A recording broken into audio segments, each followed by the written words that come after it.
Time now for the Bullpen Show, where we get a chance to warm up for today's Colfax Viking baseball game. Now, let's head out to the bullpen. Hello and welcome to the NLWN-TV studios. Rick Olson here, and today we're getting ready to bring you Colfax Viking baseball with the 1-11 Vikings taking on the 3-10 Glenwood City Hilltoppers. The Vikings are coming off an 8-1 loss to the Durand, Arkansas Panthers on Tuesday, while on Monday the Hilltoppers were defeated by the Boyceville Bulldogs 9-1.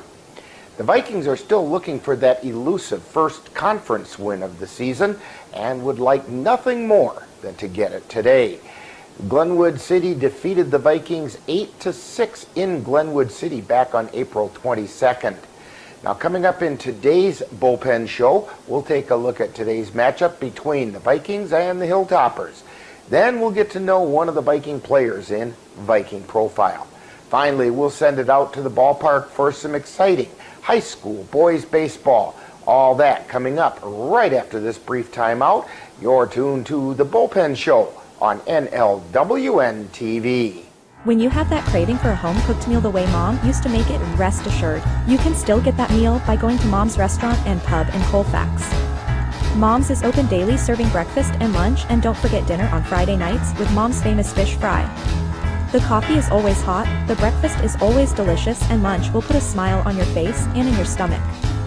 225 Bremer Avenue, Colfax. Call 715-962-4617. That's Mom's Restaurant and Pub.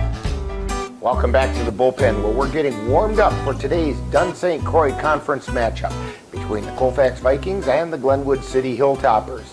The Vikings are coming off an 8-1 loss to the Durand, Arkansas Panthers on Tuesday, while the Hilltoppers were defeated by the Boyceville Bulldogs 9-1 back on Monday. Now, back on April 22nd, the Hilltoppers and the Vikings faced each other in Glenwood City, with the Hilltoppers coming out on top 8-6. In that game, the Vikings fell behind by 6 runs in the 5th inning and made a valiant comeback, only to fall with the tying run on base. At the plate in Tuesday's game against Durand, Arkansas, the Viking bats showed some signs of improvement, with Zach Hedela leading the way, going 2 for 3, including a double, which he tried to stretch into a triple but was thrown out at third. Drew Beekner went 1 for 2 with a leadoff double in the 1st inning and also scored the Vikings' only run. Also collecting hits for the Vikings were Caleb Bailey, Rob Holman, and Orion Nichols. On the mound, Bailey took the loss in spite of throwing a strong 6 innings. He simply ran out of gas in the 7th. Rob Holman came in to pick up the final 2 outs. Leading the way for the Hilltoppers at the plate this season is senior Samuel Casillas, who's swinging the bat at .375 clip, including 3 doubles. He's followed by senior Caleb Klinger at .310. Now, leading the way in pitching for Glenwood City is senior Blake Fairweather, who has a 1-4 record with an ERA of 6.63 in 25 1/3 innings pitched. Right behind him is junior Jacob Hager, with a 2-1 record and an ERA of 11.45 in 14 2/3 innings pitched. Now, leading the way for the Vikings at the plate is senior Zach Hedela, who's putting up a .308 average with 2 doubles and 8 runs scored and 4 RBI. Following Hedela is sophomore Caleb Bailey, who's batting .286 with a pair of doubles, 6 runs scored, and 6 RBI.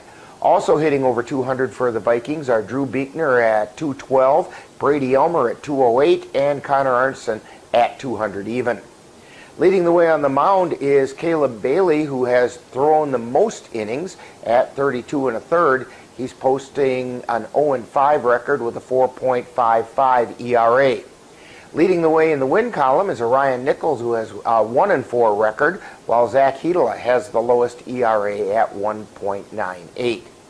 Now, coming up next, following this timeout, we'll get to know one of this season's Viking players on Viking Profile. You're warming up in the bullpen on NLWN-TV. It happens to everyone eventually. Your computer goes on the fritz. Fear not, Sladen's Technology Services can help. When your computer decides to not cooperate, it can be very frustrating. Let Sladen's Technology Services keep you from wanting to drive your computer right off a cliff. Sladen's Technology Services supports business of all sizes. They offer assistance with managed anti-malware, encrypted email, fast tech support, data backup, and recovery, and more. Call Sladen's Technology Services at 715-864-2833 and get the IT help you desire. Sladen's Technology Services is the official IT service for the Northern Light Webcasting Network.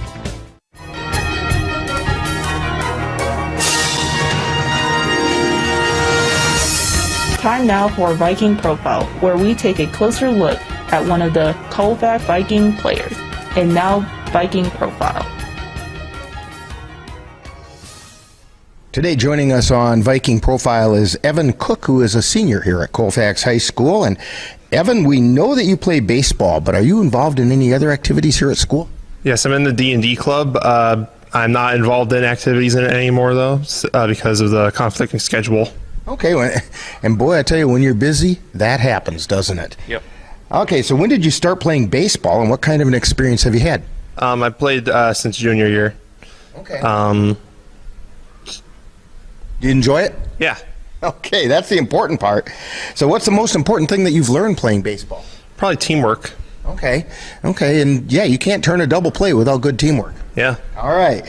So when you're not playing baseball or here at school, what are some other things that keep you interested or occupied? I like playing video games. Okay. All right. Now you know these questions are coming. Pie, ice cream, cake, or cookies? Cookies. What kind? Chocolate chip. Do you like them with the nuts or without? Without. Without. Okay. Burger, brat, or hot dog? Burger. What do you want on that burger? Burger, cheese, pickles. Okay. Yeah. Okay, fairly traditional burger. Yep. Okay. Your favorite color and why? Red. Just the first color I see. Okay. If you had a superpower, what do you think that might be and why? Super speed. And why? Just get to places faster. Okay, and it also make you more of a threat on the bases. Yep. Okay. Now, if you had super speed as a superpower, you have to have a superhero name to go with that. So, what's Evan's superhero name? Quickie. Quickie. All right. Quickie Cookie. All right. So, is there a baseball player that you watched at any time that has influenced the way you play your game? Probably Ryan Braun of the Brewers. Okay, sure. Is there anything about his play that has influenced you? I just saw him play when I was very little. Okay. You know, those first impressions are lasting, aren't they? Yep. So we're talking today with Evan Cook on Viking Profile. And Evan, what are your plans for after high school? I plan to go to CVTC to study software design. Okay. Maybe make some more D&D types of games for the computer. Yeah. Okay. How about a shout out to the family? Hi, Mom. Hi, Dad. Okay. When people come to Viking games, where are they going to find you on the field? Outfield. Out in the outfield. Okay. Shagging those fly balls and catching up to them with that super speed, superhero power. Yeah. Okay. We want to thank Evan Cook for joining us today on Viking Profile. Coming up next, more of the Bullpen Show. You've been listening to Viking Profile. This has been a presentation of the Northern Light Webcasting Network. Menominee Eye and Optical can help you see the world for the beautiful place it is. Doctors Nicholas and Marianne Comro provide comprehensive and emergency eye care for all, including pediatric and special needs patients. Whether it's examination for glasses to cataract or LASIK care, or diagnosis and management of macular degeneration, and so much more. In addition, Menominee Eye and Optical's experienced opticians will help guide you to the highest quality eyewear for the best value. That's Menominee Eye and Optical, 520 Wilson Avenue in Menominee, where they specialize in quality personalized care for you and your family. Welcome back to the Bullpen Show.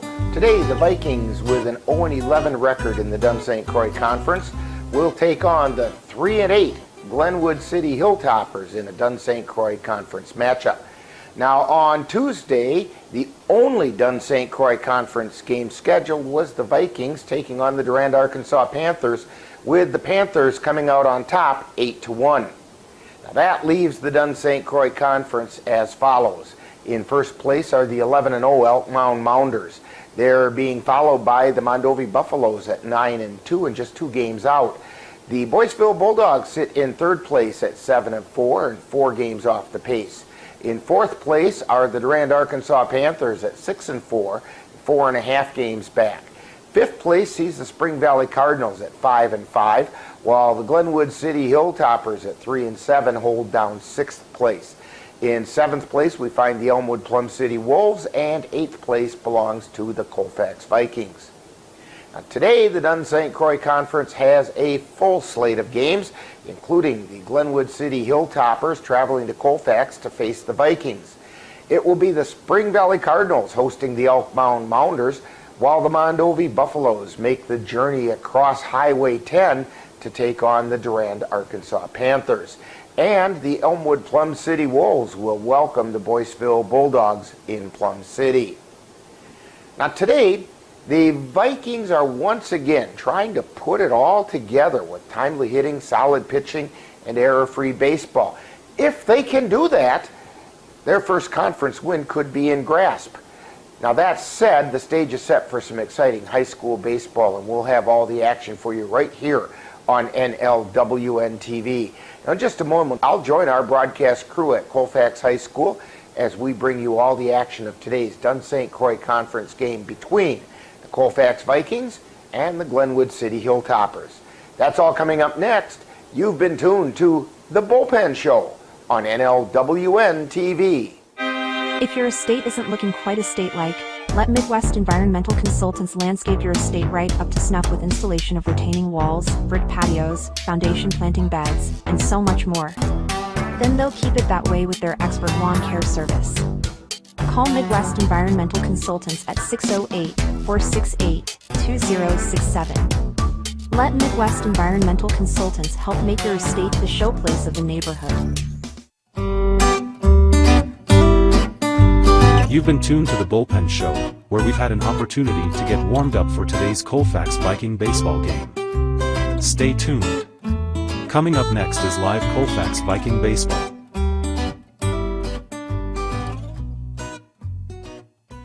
Anderson Bridges, located in Colfax, Wisconsin, has been manufacturing prefabricated steel truss bridges since 1989. With hundreds of bridges supplied nationwide, we suspect you've crossed our path. It may have been on a pedestrian or bicycle bridge, or how about a snowmobile, ATV, or golf course bridge?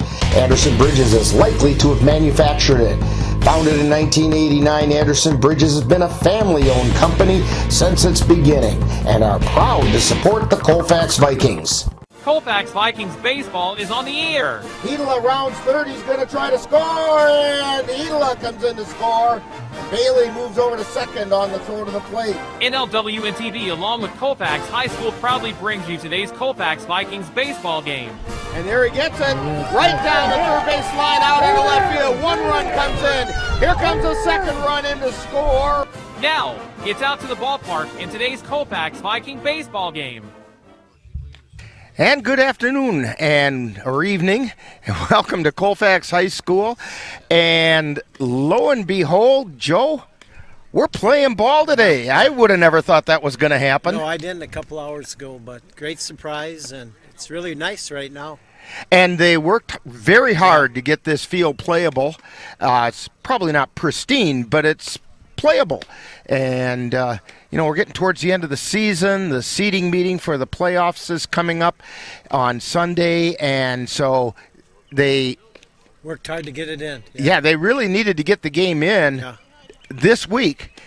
And with tomorrow being graduation, that made it real. It's graduation for both schools, and that made it real difficult to get it in. And so we're going to play it today. And the tornadoes are past us. The hail is past us. The rain is past us, I hope.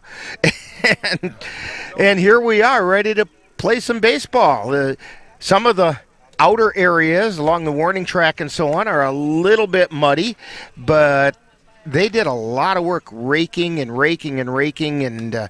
getting the infield ready to play. I think it's a little spongy in some places in the grass, but you know what?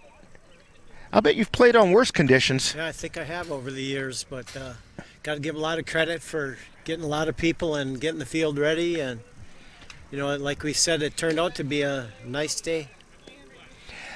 Well, Joe, since we're going to have some baseball today, why don't you go ahead and run through the lineups for us? You bet, Rick. For Glenwood City, coached by Dean Fairweather. Leading off, playing right field, Jacob Hager. Batting second, playing shortstop, Brock Wood. Batting third, pitching, Blake Fairweather. Batting fourth, playing left field, Brody Reba. Batting fifth, playing third base, Jack Main. Batting sixth, playing first base, Sam Casillas. Batting seventh and catching, Jake Wood. Batting eighth, playing second base, Caleb Klinger. And batting ninth is the center fielder, Andrew Blazer. For Coach Ben Anderson and the Colfax Vikings, leading off, playing center field, Drew Beekner. Batting second, playing shortstop, Caleb Bailey. Batting third, the DH, Zach Hedela. Batting fourth, the pitcher, Orion Nichols. Batting fifth, the catcher, Rob Holman. Batting sixth, playing first base, Brady Elmer. Batting seventh, playing second, Connor Arntzen. Batting eighth, playing third base, Grant Cook. And playing right field, Grant Paulus. Okay, and that's going to get us pretty well set. The teams are taking their ins and outs, and so we're going to be ready for baseball soon. And while Glenwood City gets ready to take their ins and outs, we're going to take this brief time out as you're tuned to Viking Baseball on NLWN-TV. There are a lot of words I would use to describe my daughter. Kind, strong, hilarious. When I think about how much she's experienced in her life, we can't help but be inspired by her every day. So really, we are the lucky ones. Learn more at adoptuskids.org. Let NLWN-TV take you out to the ball game.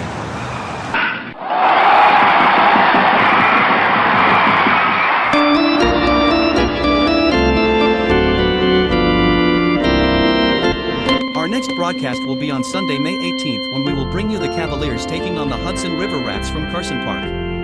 Live coverage on NLWN-TV begins with the In the Dugout show at 12:30 p.m. That's live Eau Claire Cavalier baseball on Sunday, May 18th on NLWN-TV.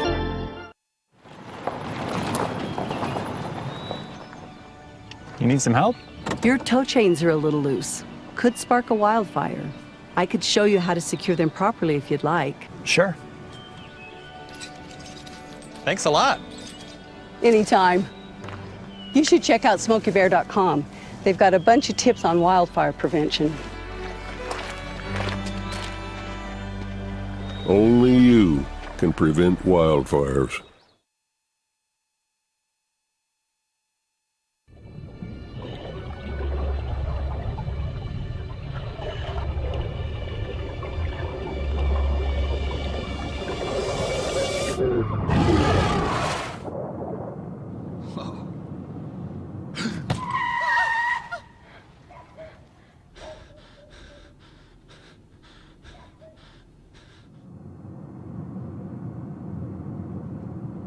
Eyes forward. Don't drive distracted.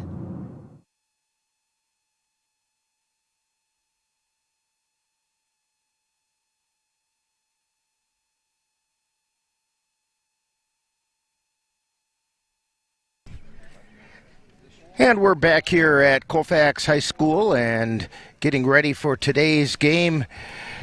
It was an interesting waiting game as to whether we were going to be playing baseball today. There were 3 separate announcements of tornado warnings coming into the Colfax area, and none of them materialized into any tornadoes, but it did get pretty rainy and pretty windy, and there was little tings of hail bouncing off my house. And I came over here to the field after everything let up and met Coach Anderson over here to see if we were going to be playing ball, because I thought for sure they would call it off when the severe weather came into the area, but they didn't. And Coach Anderson said, yeah, we're going to get this field ready. And he had some helpers out here with him, and they pushed all the water out into the outfield. And darn it if they didn't get this field ready. And fortunately, the storms came through just early enough. They had time to get this done. And so we're going to end up starting, about 45 minutes, 50 minutes later than what we should have. I do think it's kind of ironic that the starting pitcher for the Hilltoppers has a name that's very appropriate for today because it's not today, and that's Fairweather. And, okay, there's the only pun that I will do with his name today. I promise I won't do that anymore.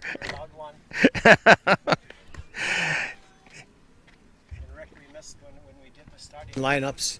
Batting ninth for the Colfax Vikings is sophomore Grant Palowitz, and Grant Paulus will be playing right field. Yeah.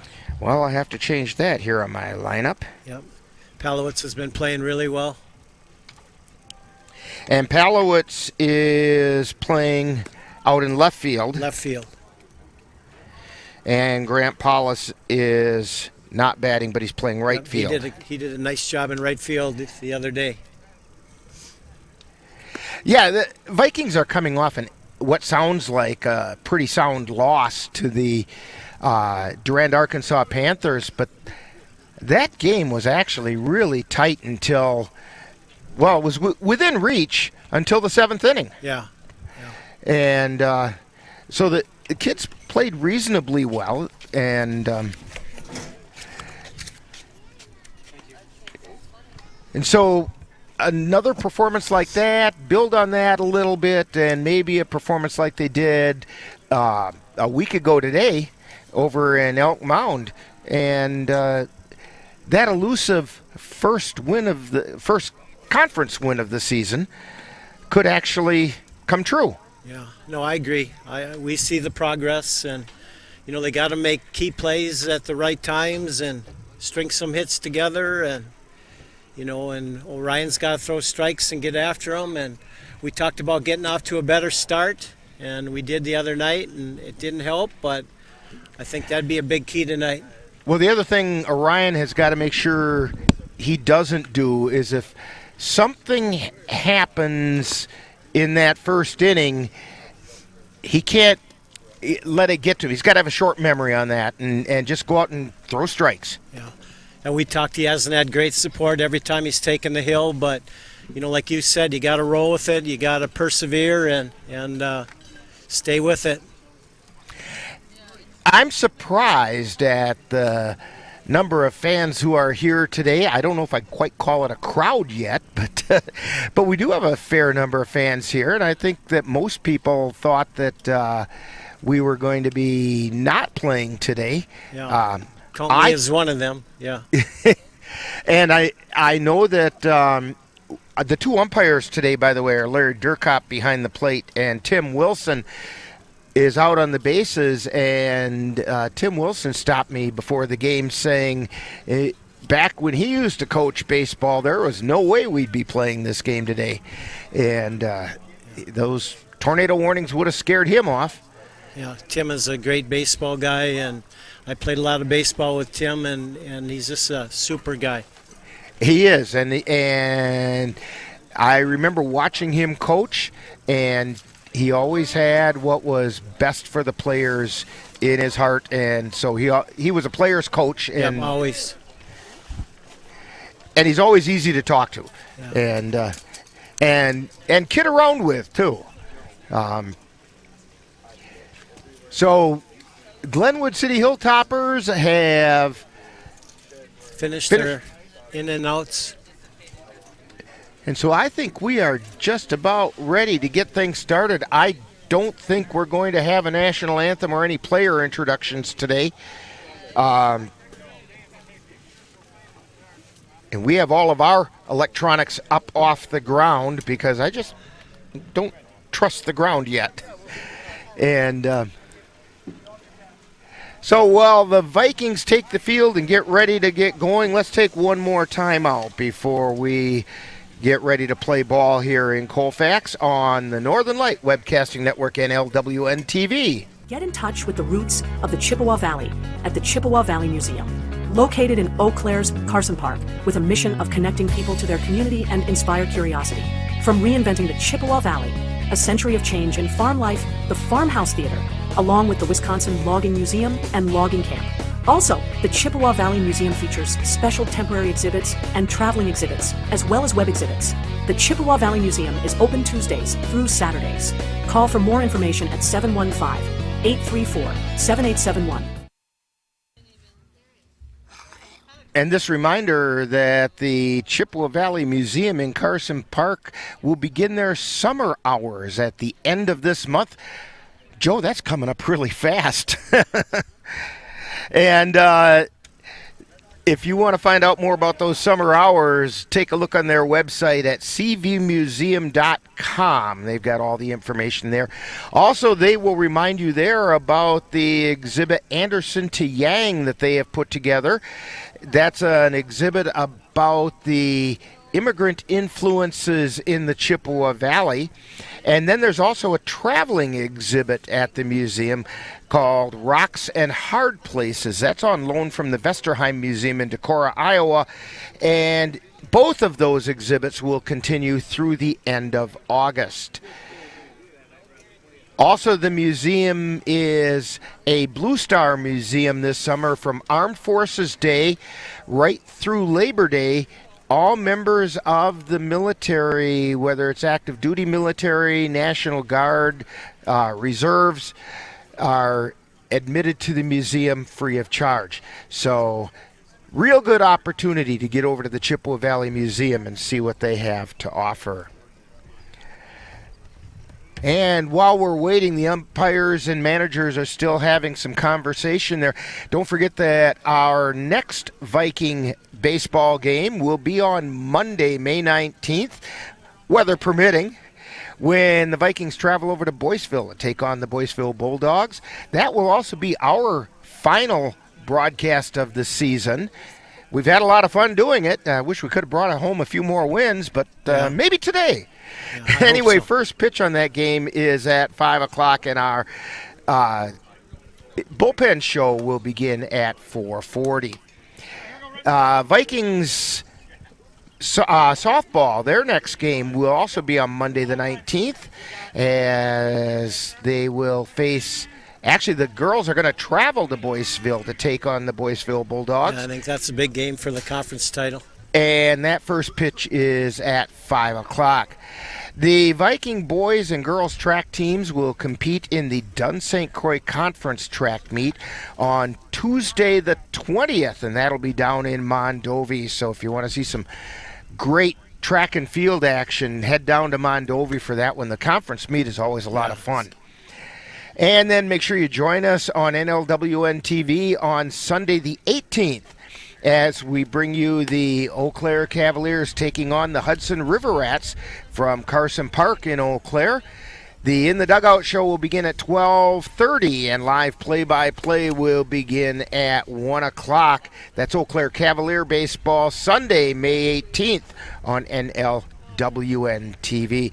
Today's Cavalier baseball game is being brought to you by Anderson Bridges, the Colfax Booster Club, Chippewa Valley Museum, the Concierge Home Decor and More, Dairy State Bank, Clucas Electric, Kyle's Market, Logslet Plumbing, Menominee Eye and Optical, Midwest Environmental Consultants, Mom's Restaurant and Pub in Colfax, S&K Screen Printing and Embroidery, the Viking Bowl, and Woods Run Forest Products. So make sure you thank these fine sponsors for bringing you Colfax Viking Baseball on NLWN-TV.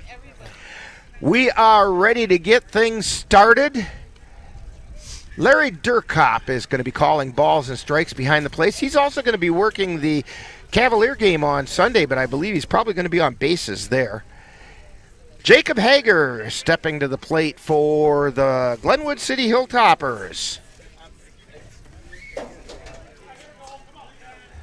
And Orion Nichols on the mound.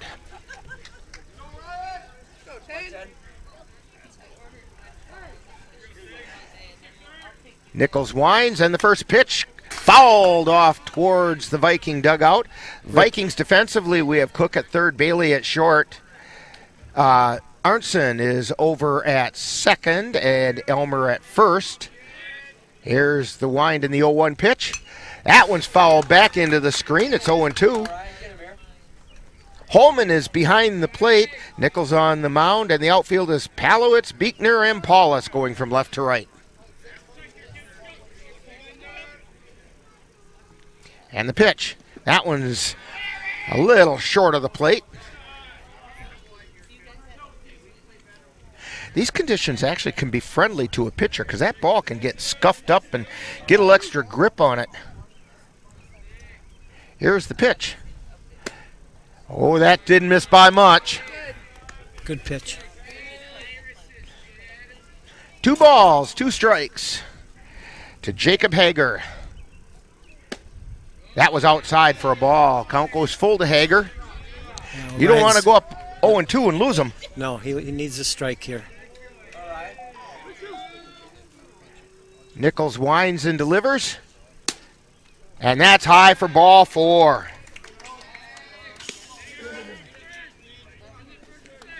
That's going to bring up Brock Wood. He's the shortstop for the Hilltoppers.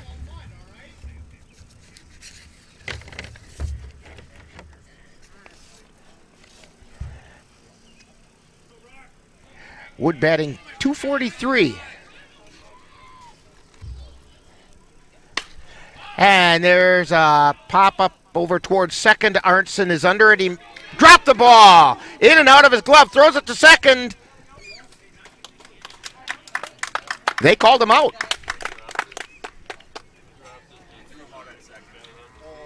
They're saying that he dropped the ball in the transition from the catch to his hands. We're doing a little different today with just a single camera on our broadcast today. Amanda Lemler on the camera for us. Swing and a miss for strike 1. This is Blake Fairweather, the pitcher.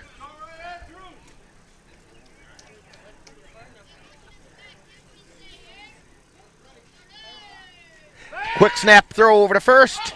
The ball got away, and he's going to stand up at second. He rounds it, and they called a dead ball. Let's see where they must have gone under the fence. And the umpires are going to talk over the ground rule here, see what he called. And I think they're going to put Wood. Yeah, I had that all messed up earlier. Hager was out. Wood got on a fielder's choice. Yep, that's what I had, Rick. And so now Wood gets credit for a stolen base and then an error on the throw.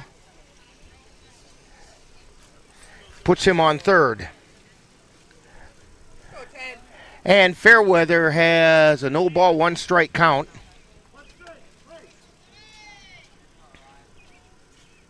Nichols delivers. That's high for a ball. You know, Fairweather is another guy who's had a great career, Rick, through the Dunn-St. Croix and 3-sport kid, and just a good kid. That one just missed. 381 or 281. Sorry about that. 281 is Big, what he's strong batting. Kid.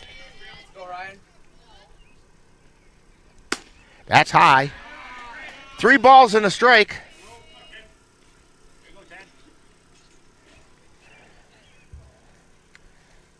Nichols looking in. He's at the belt. And the 3-1 pitch. Curveball misses, ball 4.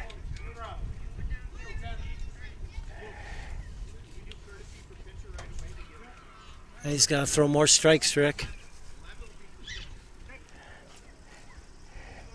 This is one of those situations. We're going to get a courtesy runner out there for Fairweather. And that's Mitchell Main doing the running for him. So Brody Reba coming to the plate. And the pitch. Line foul down the third baseline. He was sitting on that fastball. Reba hitting .273. But at least by throwing the fastball, all they've done with it is foul it off. Yeah. And you give your defense a chance to make a play. You know, big early spot for the Vikings in their defense. And, you know, this is one of them timely plays we need. Timely pitch, timely play. I expect to see Fairweather heading towards second. I think here. they got a courtesy runner, Rick. Oh, yeah, Maine is out there. That one's down low, and he went. Ball got away from Holman.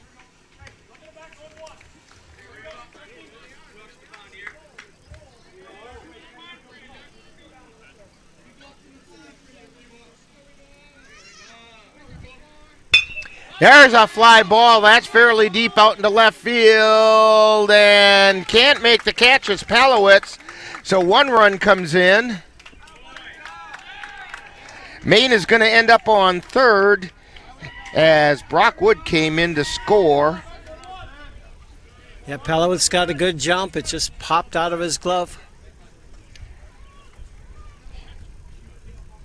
Yeah, he was right there to make the catch. Great so jump. It's going to go down as an E7. Yeah, I agree. One run in. Swing and a miss, strike one.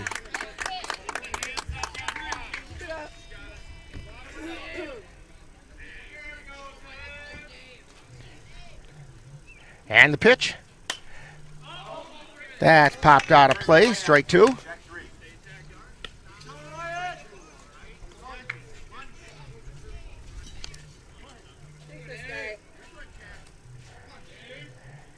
And the pitch. There's a ground ball over to short, scooped up, throw to first. And he beat the throw. That's an infield hit. And it scores a run. Fairweather came in to, or Maine came in to score.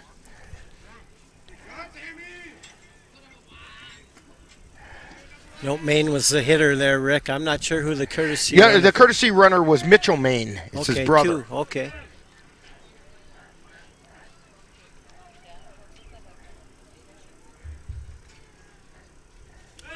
And throw over to first. It's not in time.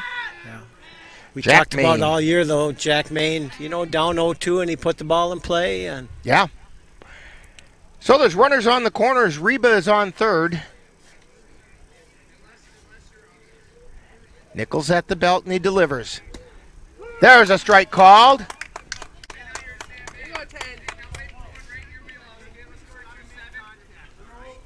No balls and a strike.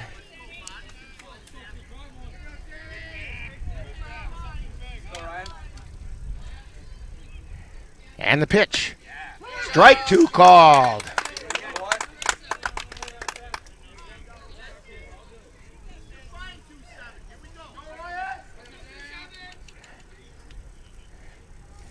And here's the pitch. That's down low for a ball. 1 ball, 2 strikes, 1 out. We're in the top of the first inning. Hilltoppers have picked up a couple runs. And the pitch. Ground ball over to third. Cook throws it to first in time. 1 run comes in. Nice play by Grant Cook. Reba came in to score. And that's going to bring up Jack Wood.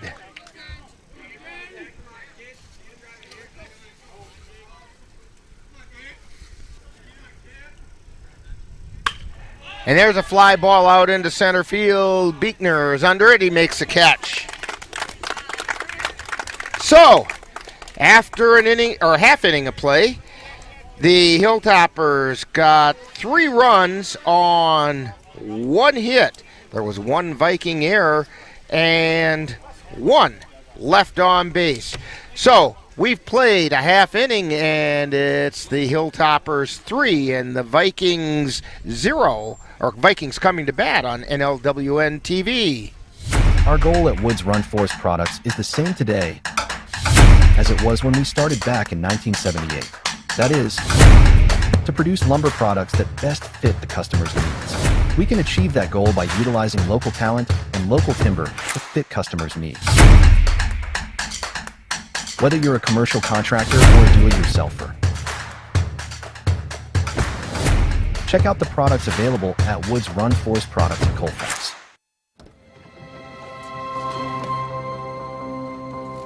The impact of a meal goes well beyond feeding our bodies. Because when people are fed, futures are nourished. Everyone deserves to live a full life. And with your help, together we can end hunger. Join the movement at feedingamerica.org/act now. Back here at Colfax High School, heading into the bottom of the first inning. Taking a look at the Glenwood City Hilltoppers defensively. Maine is at third. That's Jack Maine at third. And then, right, I had to double check that. Brock Wood is at short. Klinger's at second. Casillas at first. Jake Wood is behind the plate. Out in the outfield, Reba, Blazer, and Hager. And Fairweather on the mound, Blake Fairweather. Yeah, tough start, Rick. You know, they didn't hit the ball hard. You know, only one hit, but... And that was an infield hit that I think today's storms actually affected that because the wet infield slowed that ball down. So stepping up is center fielder Drew Beekner.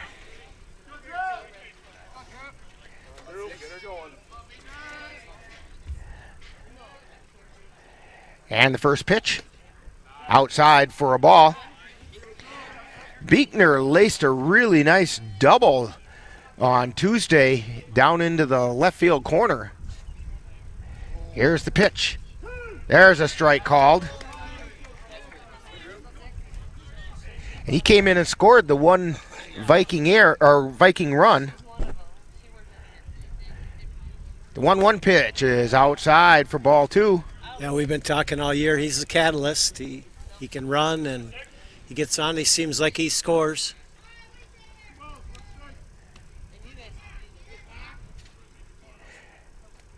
Fairweather into his motion, and that's a strike at the letters. It looked like it was going to come high, but he kind of pulled the string on it, and it dropped down in. 2 balls, 2 strikes. And the pitch. That's down low. So the count goes full.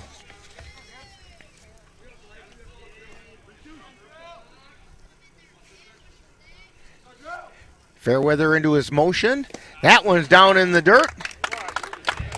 And Beekner draws a walk. That's going to bring up Caleb Bailey. Yeah, he's going to run. It's just a matter of when.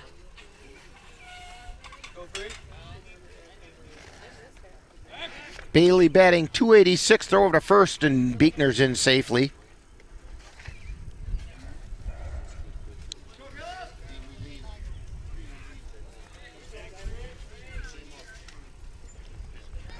And that pitch gets away from the catcher. Beekner is down at second.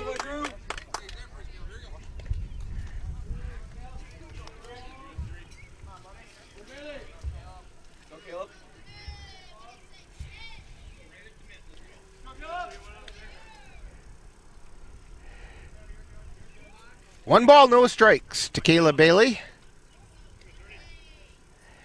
Fairweather looks at second and delivers. Ground ball over to second. It's bobbled by the second baseman. Throw to first. It's wide of the mark. Beekner's going to come in to score. As Bailey gets on an error by the second baseman. You know, good at bat by Bailey, hitting the ball to the right side, and it was going to get Beekner to third, and what he needed to do. And the Vikings are on the board. Zach Hedela coming off a great day offensively. He went 2 for 3 on Tuesday. There's a strike called. Hit the ball hard every time. Right, the one that wasn't a hit was a line shot that just happened to find the glove of the shortstop. And the pitch, swing and a miss, strike 2. You know, Zach's got to put the ball in play and make him field it. You know, we've been talking ever since the freshman has potential as a hitter. Got great qualities. Here's the pitch. That's high for a ball. That looked like it might have been a curveball that got away from Fairweather.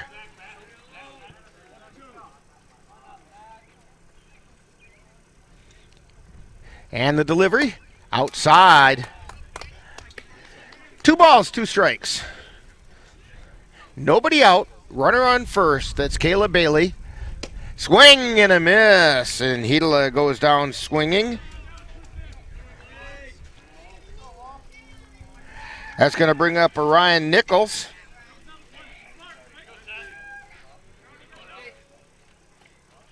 Nichols has been swinging a little hot or bad as of late. And he pops that one foul out of play. Yeah, I think they got a lot of kids ready to bust loose.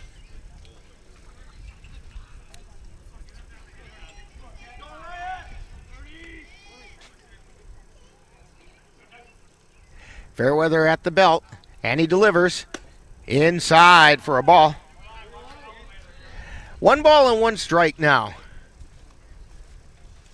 1 out, 1 on, 1 in. Throw over to first, and Bailey's back.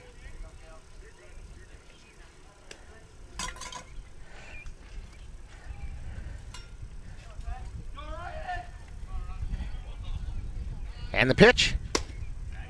Inside for ball 2.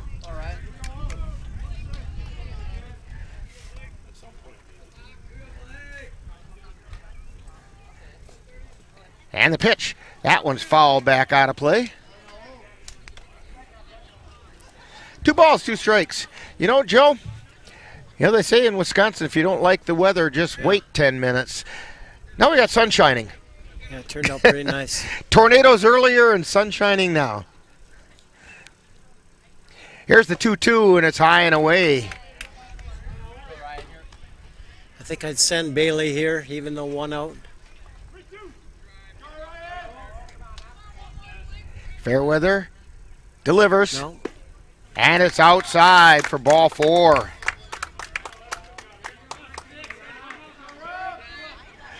So that moves Kayla Bailey over to second. Ryan Nichols on first, and Rob Holman steps to the plate.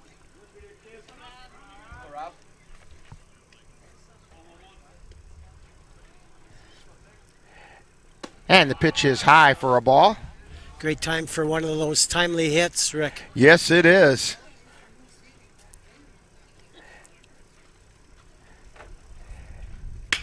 And that's just what you were talking about, Joe. Bailey rounds third. He's going to come to the plate. And an RBI single by Rob Holman out into center field.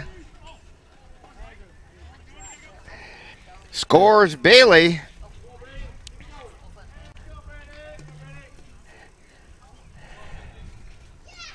And we have runners at first and second still. Boy, Holman's got a great future.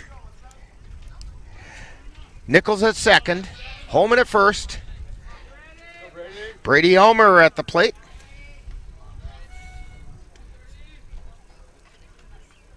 And the pitch. That's high and away for ball 1.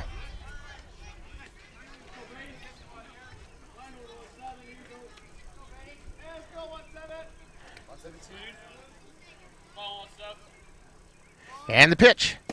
It's outside for ball 2. Fairweather struggling with the zone a little bit too. He is. Throws hard, big strong kid. And there's a shot foul down the right field line. 2 balls and 1 strike now with 1 out. 2 runners on.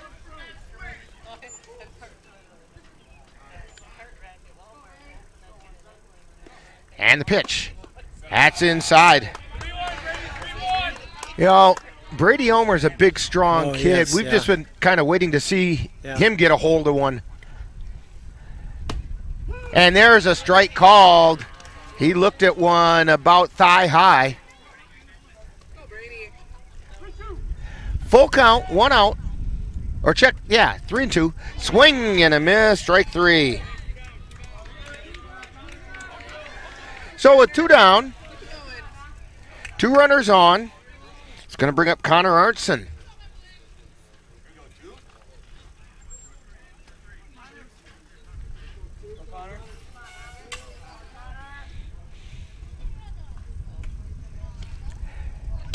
And there's a high pop foul back out of play.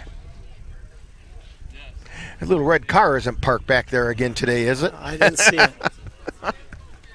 It took a beating the other day. And the pitch. That one missed outside.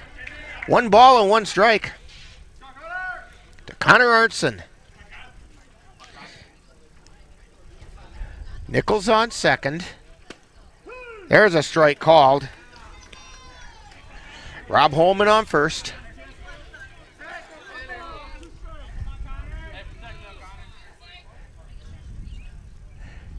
And that one's fouled back out of play.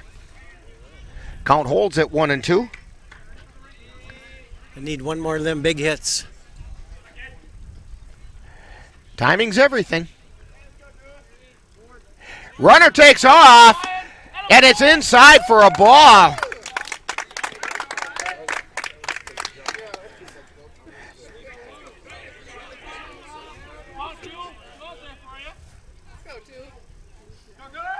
So runners at second and third now with 2 down. And that pitch is outside. Count is full to Connor Arnson. And low for ball 4. Arnson draws a walk. And the bases are loaded. That's going to bring up Grant Cook. Another player that we've been waiting to see get a hold of it. Yeah, great. Great kid. Great freshman year, and I think he's going to come through here. Swing and a miss for strike 1.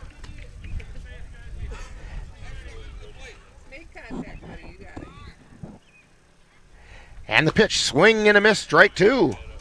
One thing I noticed, he does not stride into the pitch. Those feet are just planted. It's kind of an unusual hitting style. He fouls that one back. Yeah, got the big one left. Count remains 0-2. 2 down, bases loaded. And the pitch. Strike 3 at the knees. I didn't like that one, but I kind of thought it looked a little bit low, but Larry Durkop had a better view than we did. So, for the Vikings, they do pick up 2 runs on 1 hit. There was 1 error, and 3 were left on base. So we've played an inning, and it's the Glenwood City Hilltoppers 3, Vikings 2 on NLWN-TV. Get in touch with the roots of the Chippewa Valley at the Chippewa Valley Museum, located in Eau Claire's Carson Park, with a mission of connecting people to their community and inspire curiosity. From reinventing the Chippewa Valley, a century of change in farm life, the Farmhouse Theater, along with the Wisconsin Logging Museum and Logging Camp. Also, the Chippewa Valley Museum features special temporary exhibits and traveling exhibits, as well as web exhibits. The Chippewa Valley Museum is open Tuesdays through Saturdays. Call for more information at 715-834-7871. And this reminder that the summer hours for the Chippewa Valley Museum will begin on May 31st. And check out their website at cvmuseum.com for more information. Chippewa Valley Museum located in Carson Park. Well, Joe, the Vikings found their way right back into this one. Good answer.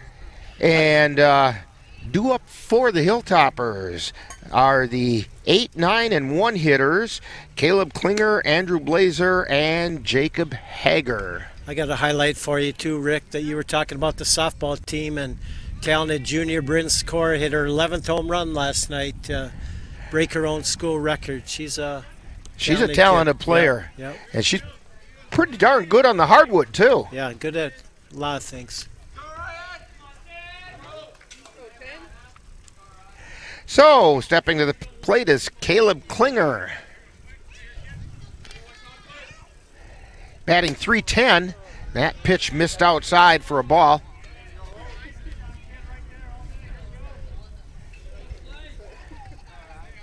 Here's the wind and the pitch. Swing and a miss. Nichols blew that one past him. He's throwing hard. Here's the wind and the 1-1 pitch, showing bunt, strike called.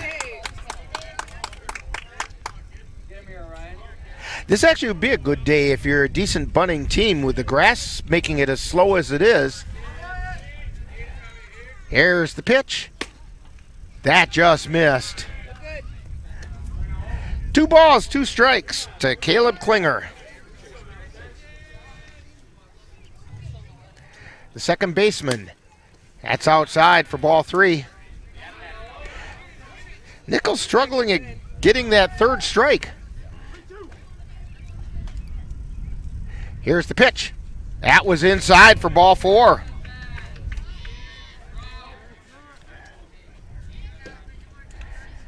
He's walked the leadoff guy both innings. That'll bring up center fielder Andrew Blazer. It's not a recipe for success. No, it isn't.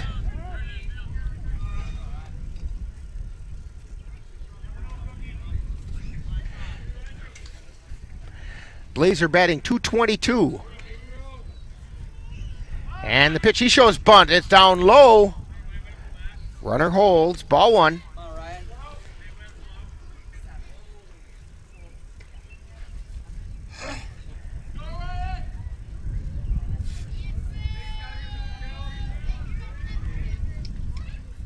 And the pitch. Strike call. Throw it on to second. And he's safe. Yeah, good throw. So the count goes to 1-1. And Klinger steals second.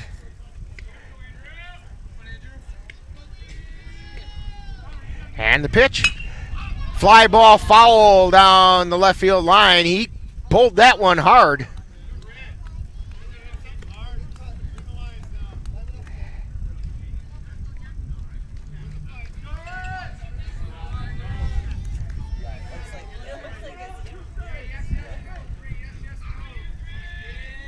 Nichols at the belt, and he delivers. Runner goes, swing and a miss. Drop 3rd strike, throw down to first. And it hit the runner, and in to score is going to be Klinger. So that goes down as a K and an error on Holman.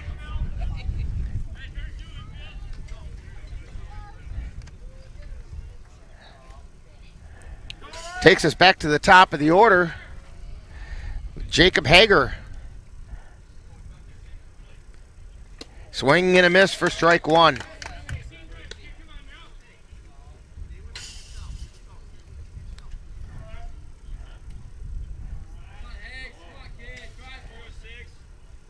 Nichols looks at first. Fly ball out towards left field. Foul. That'll be strike 2. No balls, 2 strikes.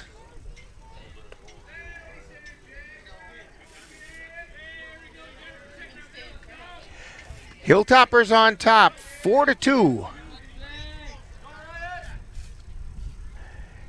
The 0-2 pitch. Fly ball out into Double center play, field. maybe. Beekner with it. Yeah. Throw back to first, and they doubled him off at first.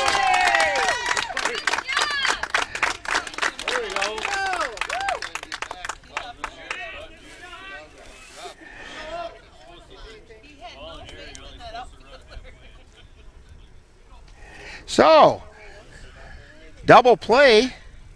Needed that. Nobody on. And it brings up Brock Wood. And it's fouled at the plate.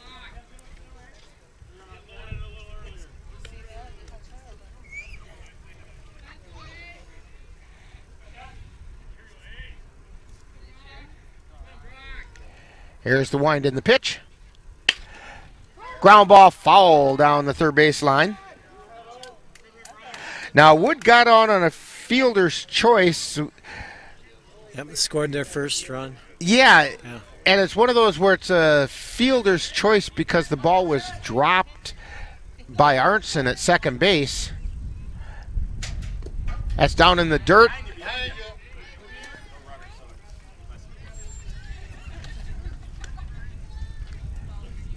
One ball and 2 strikes.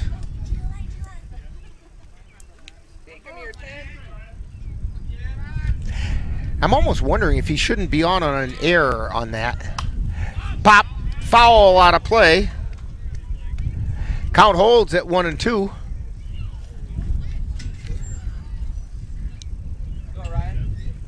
I don't think he can make an error if he's getting out, Rick. I don't think. Well, you're right, and that one's outside for a ball. 2 balls, 2 strikes. Yeah, because he did pick it up and get the guy out at second. And you can't assume a double play. No. There's a pop-up. And Elmer catches it at first. So, for the Hilltoppers, they do pick up a run on no hits. There was 1 Viking error and nobody left on base. So, we have played 1.5, and it's the Hilltoppers 4, Vikings 2 on NLWN-TV. The teen years are a great time for your child to gain practical experience in managing finances. Perhaps he or she already has a summer job lined up. A free checking account at Derry State Bank can help teens learn to set a budget, track spending, use a debit card, make deposits, and more. Plus, parents are account co-owners and have the ability to supervise the learning process. Give us a call today. Derry State Bank, banking on relationships. Member FDIC.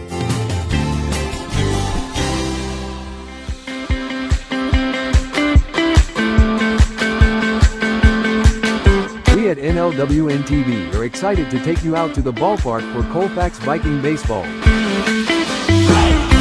Our next game will be on Monday, May 19th when the Vikings host the Boyceville Bulldogs. Our coverage begins with the Bullpen Show, where we'll warm you up for baseball action starting at 4:40 p.m. That's Colfax High School baseball on Monday, May 19th.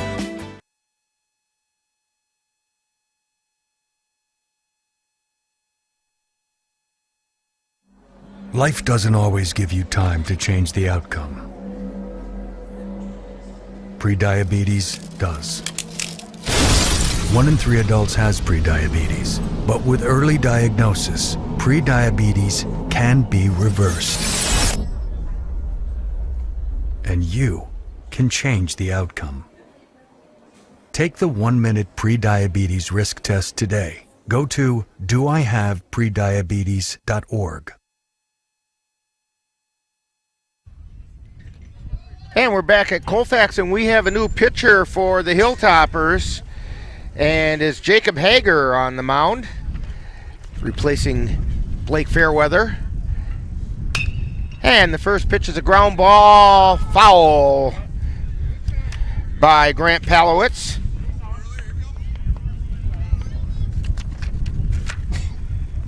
You know, Palowitz has really improved. He looks better all the time.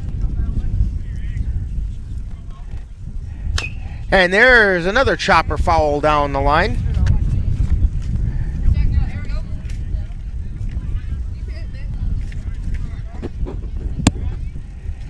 Corey Strong is now out in right field where Hager came from to pitch. He'll be batting in Fairweather's spot. That pitch is high for ball 1. 1 ball, 2 strikes to Grant Palowitz.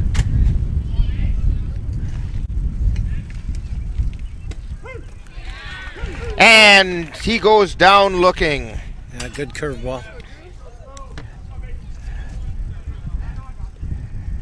So, that takes us back to the top of the order. Drew Beekner.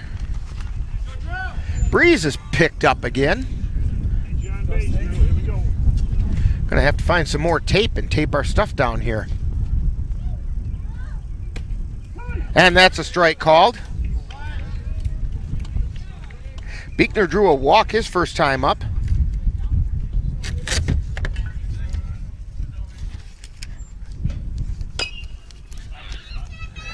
And there's a chopper foul at the plate.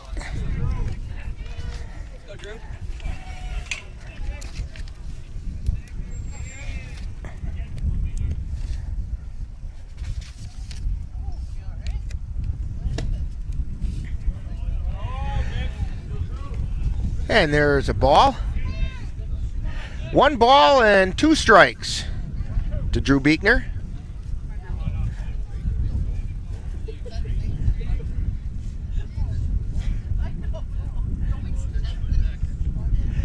There's the wind and the 1-2 pitch. Foul back off the equipment of Jake Wood.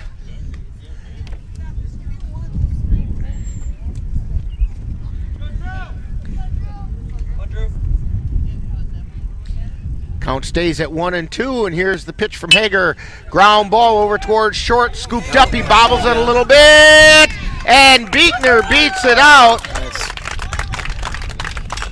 I'm not sure they'd have got him if it was fielded cleanly. What do you think on that, Joe? Yeah, I'm going to give him a hit.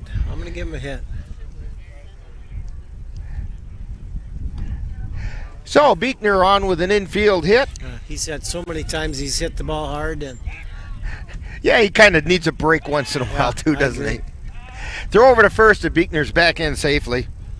Caleb Bailey. Yep. Drew's going to run again. Got on an error his last time up. Throw over to first. And the ball gets past the first baseman, and Beekner round second, and he's safe at third.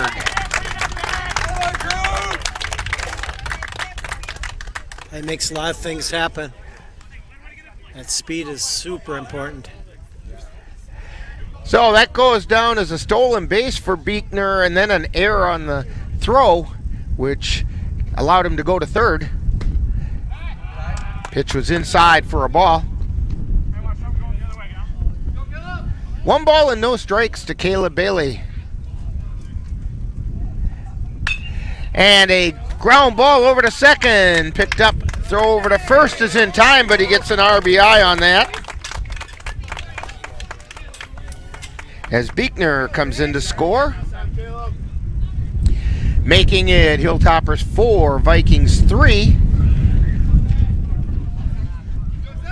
With 2 down now. And Zach Hedela at the plate. Pitch is outside for ball 1. Hedela struck out his last time up.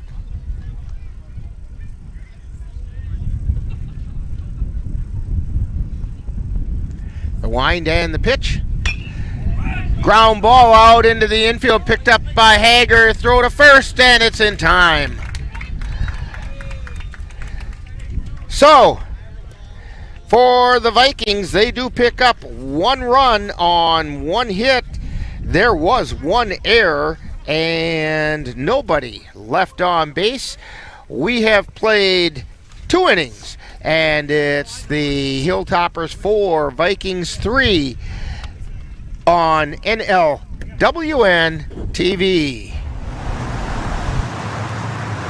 Let NLWN-TV take you out to the ballgame.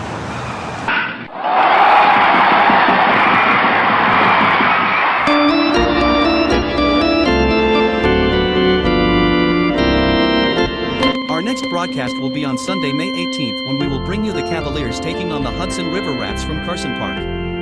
Live coverage on NLWN-TV begins with the In the Dugout show at 12:30 p.m. That's live Eau Claire Cavalier baseball on Sunday, May 18th on NLWN-TV.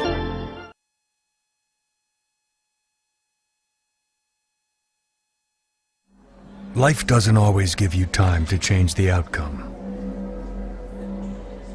prediabetes does. 1 in 3 adults has prediabetes, but with early diagnosis, prediabetes can be reversed. And you can change the outcome. Take the 1-minute prediabetes risk test today. Go to doihaveprediabetes.org.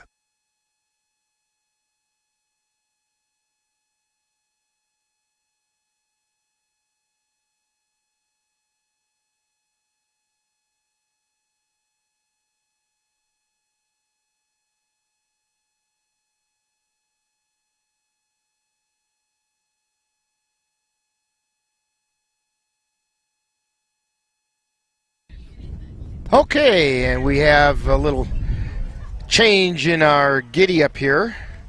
It's not Corey Strong coming to bat. It's Blake Fairweather, who is now playing first base. And Strong is out in right field for the Hilltoppers. And Fairweather looks at one down low for a ball. Fairweather drew a walk his first time up. And that's inside for a ball.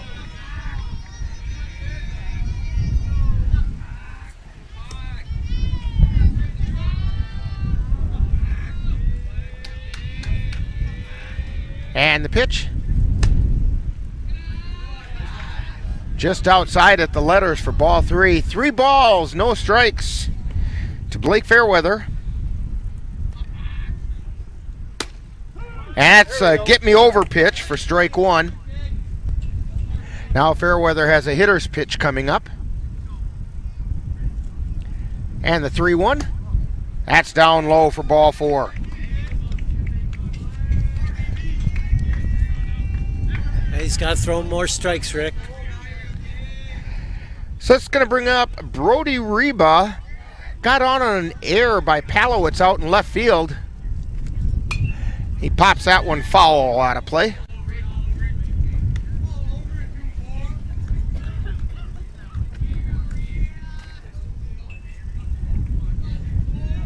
At the belt, and the pitch.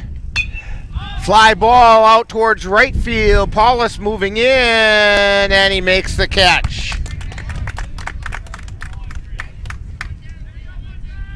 He's improved out there too, Rick. He made some couple nice plays. Yeah, Coach was talking about that. Yeah. He's really grown this season out in the outfield. Jack Main got on an infield hit his first time up. Had a notion at one that was outside for ball 1. Pretty stiff breeze now blowing from right to left. That's really picked up. Ground ball over to short, throw to second for 1, throw to first, and he beat it out.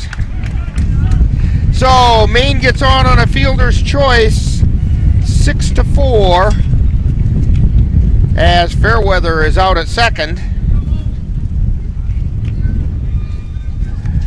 And that's going to bring up Corey Strong with 2 down. That mechanics of that double play was perfect, though, Rick. They did everything right. And there's a soft liner out to short. As Strong lines out to Bailey over at shortstop, and that'll do it for the Hilltoppers. No runs on no hits. There were no errors, and 1 left on base. We've played 2.5. And it's the Hilltoppers 4 and the Vikings 3 on NLWN-TV.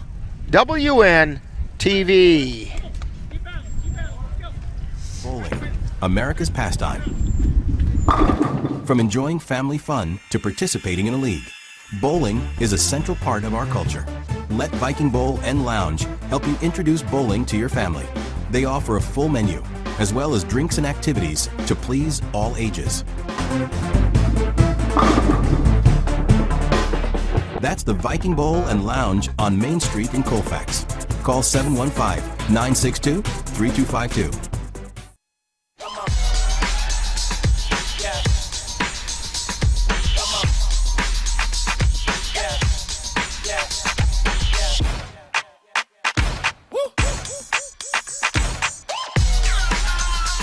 You're not going to get it all right. Just make sure you nail the big stuff. Like making sure your kids are in the right seat for their age and size. Get it right at nhtsa.gov/the-right-seat. Back at Colfax High School on a breezy Thursday evening. Vikings trailing the Hilltoppers 4-3 in a tight ball game. And stepping up is Orion Nichols in the bottom of the third inning. Nichols drew a walk his last time up.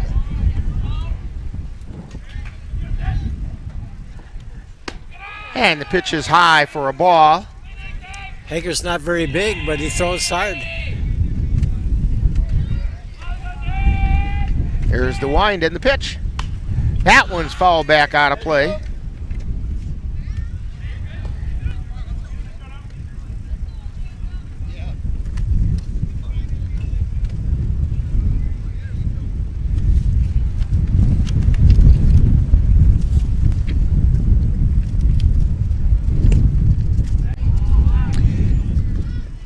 And that one missed for a ball.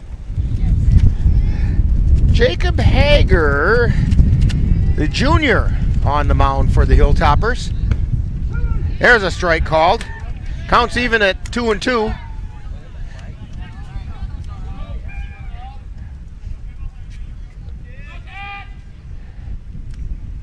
And that pitch is outside, so the count goes full to Orion Nichols. He's run out the string. Here's the wind and the pitch. That's outside for ball 4, and Nichols draws his second walk of the game. Didn't miss by much. You know, Joe, you had a lot more playing experience than I did. Would a win like what we have today affect a pitcher? I don't think so, Rick. Only if he lets it. And there's foul ball back over the top of us. No, I don't think so. I think it's... that ball's moving too fast for a short distance. Yeah. That pitch is down in the dirt. Nichols is going to get over to second. That's a wild pitch that got Nichols to second. 1 ball and 1 strike to Rob Holman. Single to center field. He did what you told him to. You said we need a big hit right now, and he delivered. Yeah, now he's got to get Nichols to third or get another hit, but get him to third.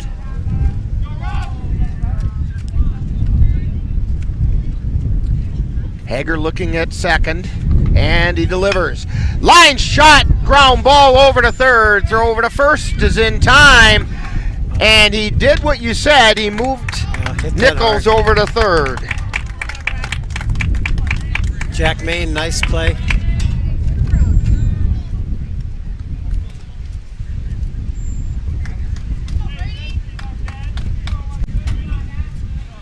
Now Brady's got to have a good at bat, put it in play, and score Orion.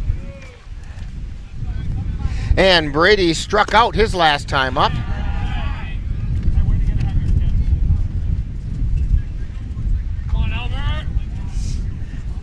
Nichols takes his lead. Swing and a miss. He chased the high heat that time. Yeah, got to stay off that one.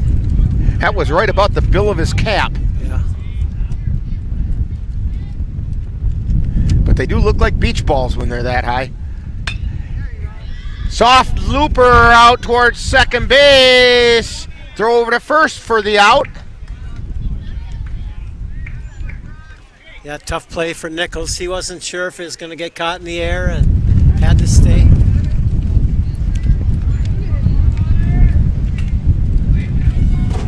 That's going to bring up Connor Arnson with 2 down. And there's a strike called.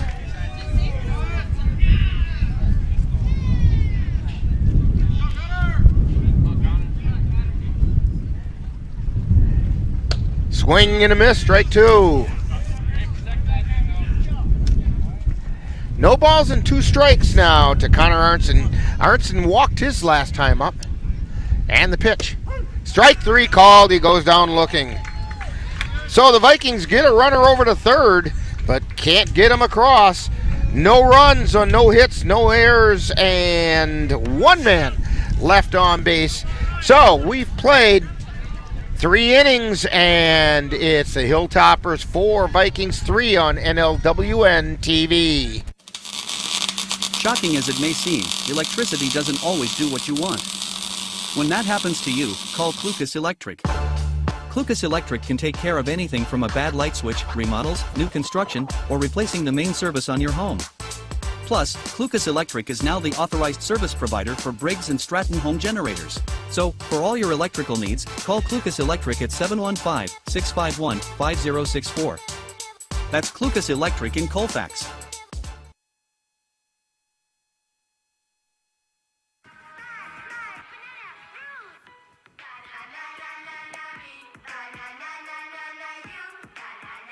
Losing the fear of looking foolish comes with age. Who did you steal them from? Losing your way in your own home doesn't. Confusion with time and place may be a sign of Alzheimer's. Mom, are you okay?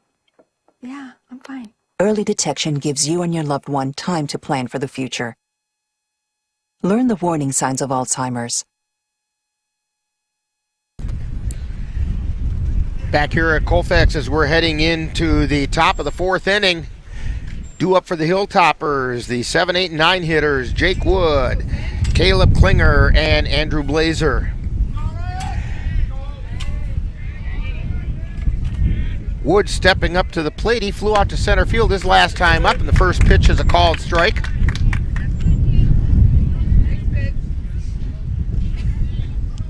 Nichols winds and delivers. It's outside for a ball. Yeah, get ahead, throw strikes. Here's the pitch. There's a pop-up out into right field, heading over to foul territory, and can't make the catch over there is Paulus, but he gave it a heck of a try. What a try. It was a spectacular strike. 1 ball, 2 strikes. That's the type of effort you love to see, though. That was a good hustle attempt. In basketball, we call those the plod plays, those little things that get you fired up. Here's the 1-2 pitch. Swing and a miss. Strike 3, drop by Holman, but he throws it down to first to complete the strikeout.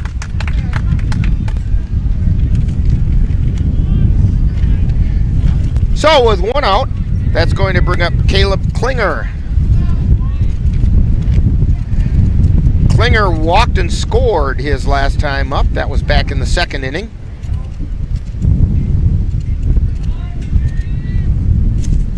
And the pitch, strike called.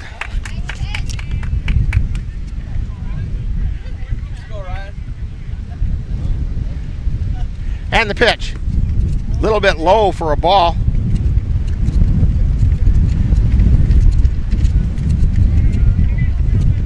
Nichols winds and delivers. Foul tip, strike 2.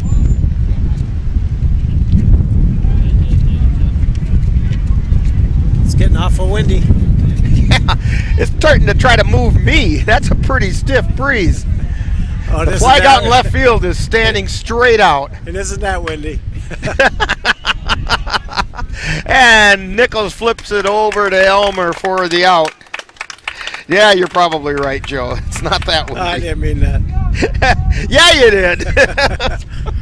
Yeah. Andrew Blazer coming up.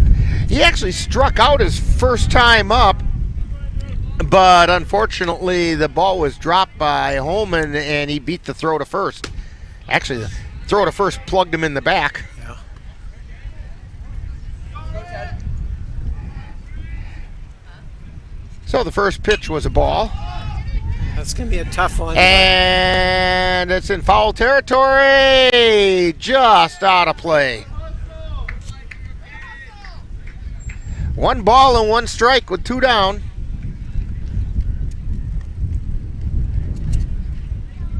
Grant Cook made a good effort at it. He was over pretty close to the fence that time before it went over.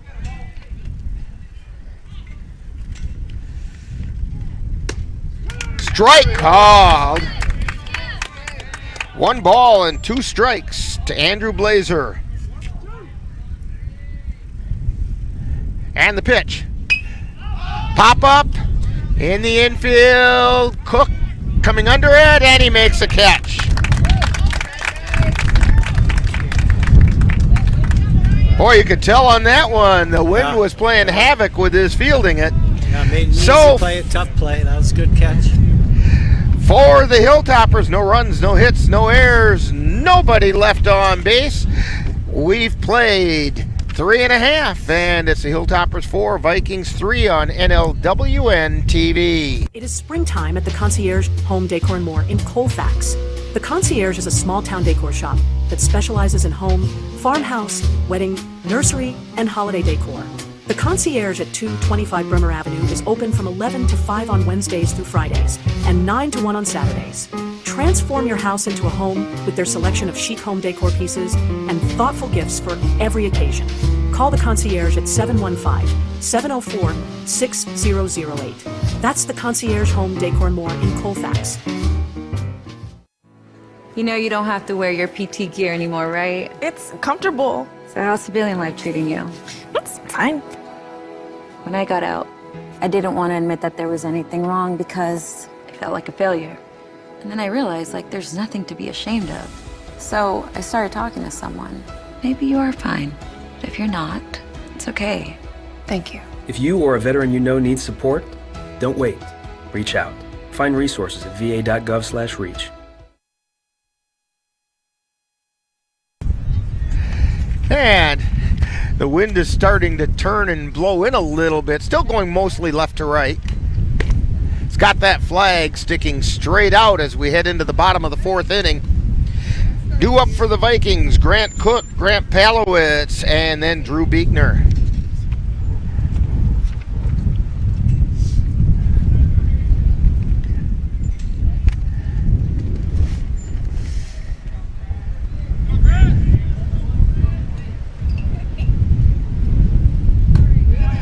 And that pitch is high for a ball.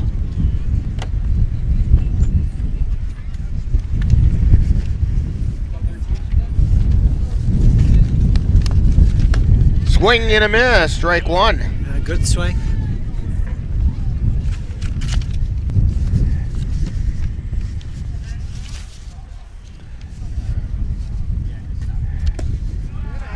With this wind, Rick, I don't think any play is going to be an easy play. No, anything in the air is a real challenge right now. 2 balls and 1 strike to Grant Cook. Foul tip into the glove, 2-2.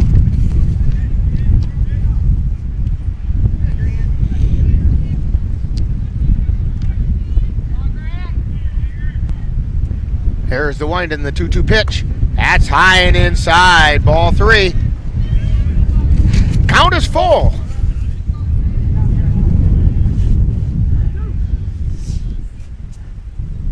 And the payoff pitch. There's a fly ball out into center field. Moving over under it is Blazer, and he makes a catch.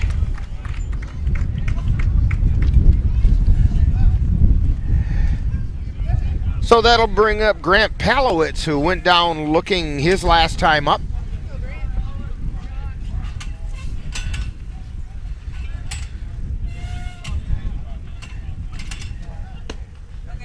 And that first pitch missed outside.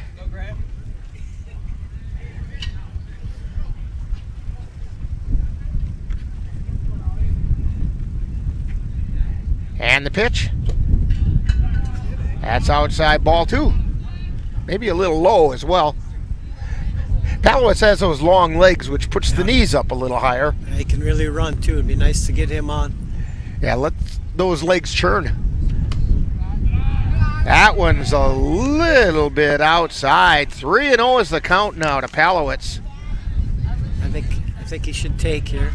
I agree. They need a base runner. And here it comes. That's the get me over pitch. And he was taking all the way. Yeah, I like that.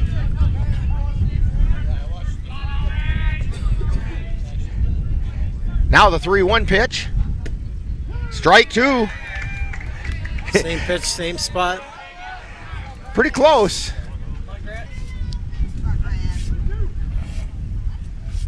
Pull the trigger here on a strike. Swing and a miss for strike 3. A little late. So, 2 down. Brings up Drew Beekner. He singled his last time up. He scored a couple of runs.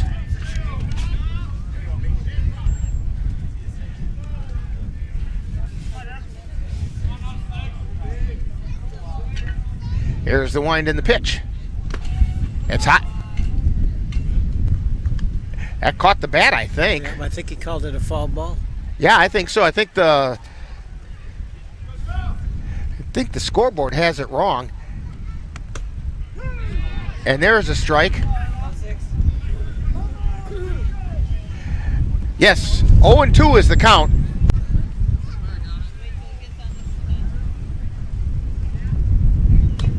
And a chopper foul.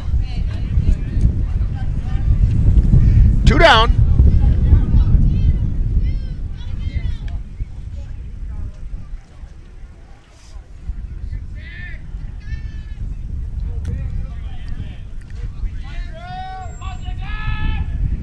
Here's the pitch. Bounces in the dirt. Counts even at 2-2. Caleb Bailey on deck. He'd like nothing more than to drive Drew Beekner in with a tying run. But you got to get Beekner on first. Here's the 2-2 pitch.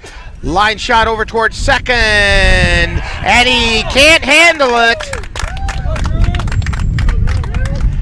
I think that's an error on the second baseman. Yeah. But Beekner is on. His glove come up and the ball stayed down. That's where you teach those infielders you should be scraping the dirt with the back of your fingers. Yeah, little alligator hands. All right, Caleb Bailey stepping to the plate. Bailey got on an error and grounded to second. Both of them have been over to second. We all know he's going to run. No, I didn't on that one. And a strike called.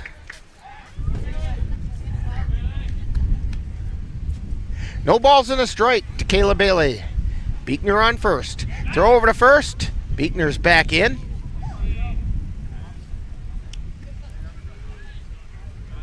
He's got a nice move to first. Drew's got to be careful. Beekner takes a very respectable lead. Yeah. Throw over there and he's back in time. No balls and 1 strike to Caleb Bailey. But Beekner's definitely got Hager's attention over at first base. Here's the pitch. Beekner goes, throw down to second. It goes out into center field, but Beekner's not gonna, was well backed up. But Beekner ends up with a stolen base.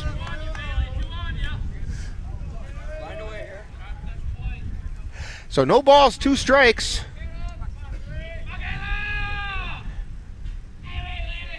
Throw over to second, and he almost threw that into center field.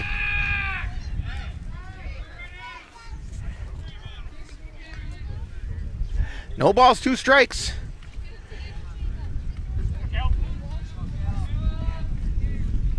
Beekner with his lead. Swing and a miss for strike 3. So the Vikings get no runs on no hits. There was 1 error and 1 left on base. So we have played 4 innings, and it's the Hilltoppers 4 and the Vikings 3 on NLWN-TV. New construction in need of plumbing or older plumbing in need of repair, Logslet Plumbing is the one to call, just like these satisfied customers said. They did all the plumbing in our new build from start to finish. They are dependable, honest, and easy to work with. They even give suggestions for products that are great quality but inexpensive. We put all our trust in Logslet Plumbing, and they did not disappoint. A highly skilled plumber, I definitely recommend contacting Logslet Plumbing for any and all your plumbing needs. So give Logslet Plumbing a call at 715-556-1673 and let Logslet Plumbing get your project flowing. I'm an ex-drug dealer, and I'll be your sub today.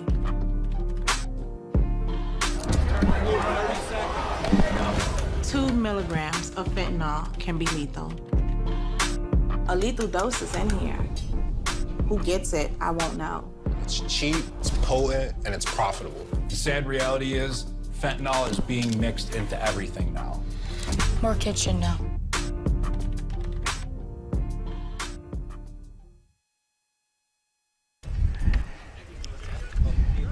And we're back here at Colfax, and home plate umpire Larry Durkop came over and confirmed with us what we thought, that the one that we weren't sure about was a foul ball. Yeah. So leading off the 5th inning for the Hilltoppers is the top of the order, Jacob Hager, who's pitching. 0 for 1. Yes, he's pitching. One thing I noticed, Rick, that Nichols has only given up 1 hit. You know, give up 4 runs on 1 hit. Throw strikes, make some plays, and we got a great chance. There's a line shot to Cook. Kind of handcuffed him. Backed up, throw over to first, not going to be in time. Hit that hard.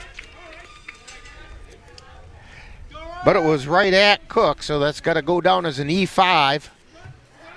But it does put a runner on first.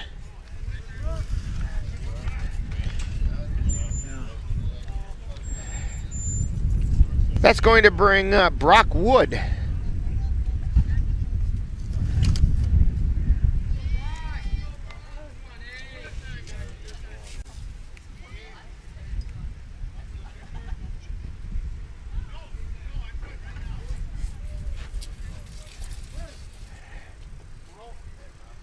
Nichols at the belt. Quick snap throw over to first, and back in time is Hager. Brockwood got on a fielder's choice and then popped out to first. There's a fly ball out into left field, and boy, you could see the wind take that one foul. On a calm day, that one stays fair. I agree.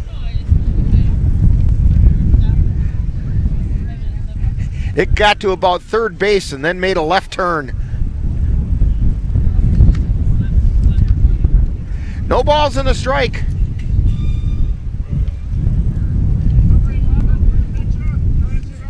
Okay, we have a courtesy runner coming in. And that is... I'll try to find out here.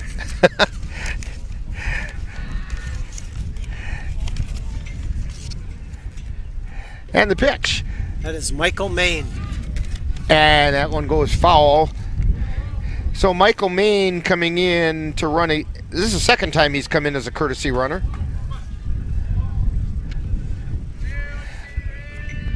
No balls, 2 strikes.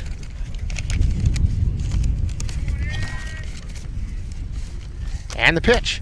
That's a pop foul out of play. So the count holds at 0-2.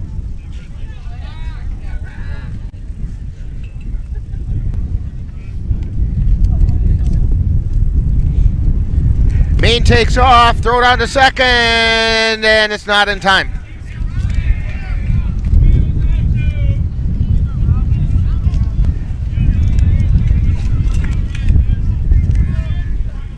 Nobody out. 1 ball, 2 strikes. Foul back into the screen.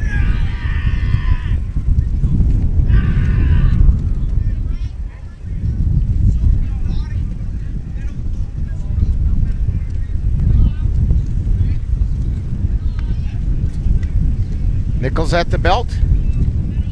And the pitch. That one's fouled away. Good battle here. You know, as a hitter, if you can learn to foul off those ones that are close, the tough ones, you can make that pitcher throw a lot more pitches. There's a pop-up in the infield coming in. It's going to fall into no man's land. And runner at second stayed because he wasn't sure what was going to happen. And Wood is safe on first with an infield hit. Yeah, that's that wind too. It just...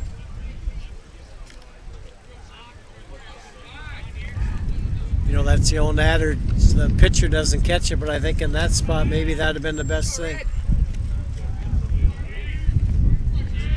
That's going to bring up Fairweather. He's walked a couple times.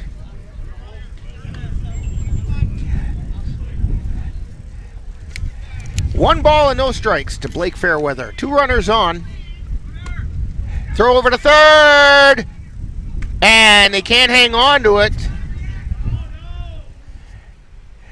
That would have been a close play had Greg Cook hung on, but he was trying really hard to get the tag on. Yeah.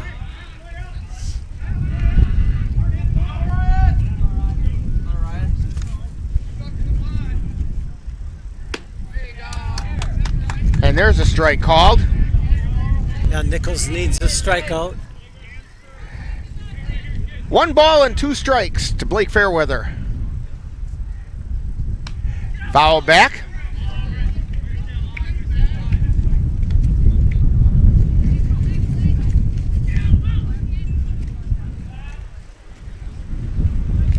And the pitch.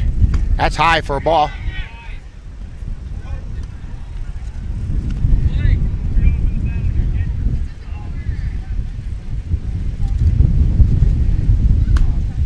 And that pitch is outside. Count is full now to Blake Fairweather. And the pitch. Ball 4. That's the 3rd straight walk to Blake Fairweather. Well, at least he's consistent. Yeah.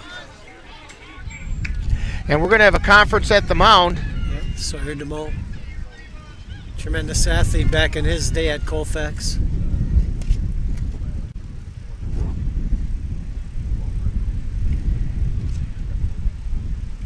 So I believe they are just discussing how they're going to play this defensively because... Yeah. Play for 2 or go home. And again, I think if you have a chance to get the out at home, get that. I agree. You're down by a run. You don't want to fall any further back. But whatever the plan is, they've got it figured out. Sawyer DeMoe heading back to the dugout.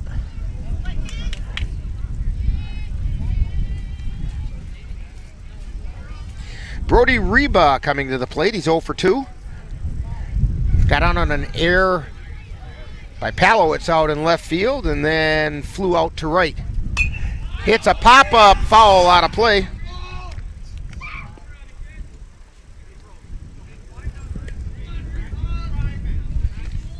We're in the top of the 5th inning.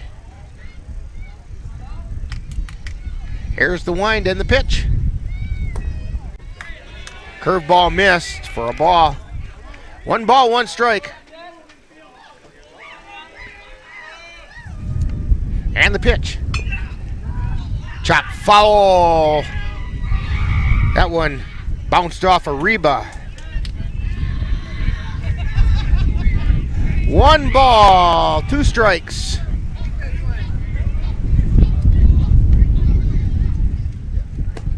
And missed outside, counts even at 2-2. Nowhere to put him. And the pitch. That's high for ball 3. I gotta have a strike here. And the pitch. That's inside for ball 4, and it's an RBI walk.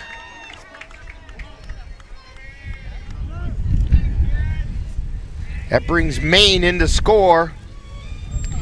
It moves Fairweather over to third, and or check that, Fairweather's on second. Brock Wood is on third. Reba on first, and the pitch is high for a ball.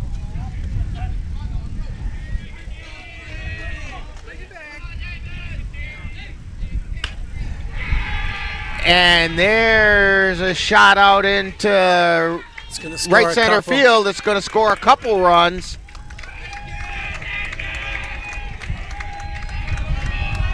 So, Jack Maine checks in at first.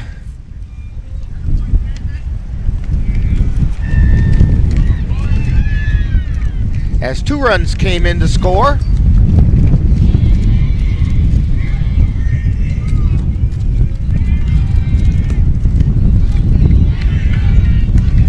And at the plate is Strong.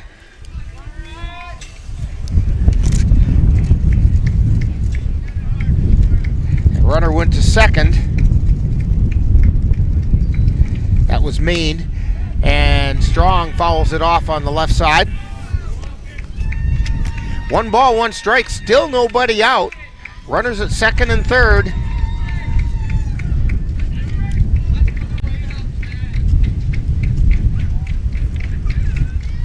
Gotta try to limit the damage. And the pitch. Fly ball out into left field. Palowitz, he can't make the catch. The wind fooled him on that one. Throw coming in, and Strong ends up with a double to left. And he got 2 RBI.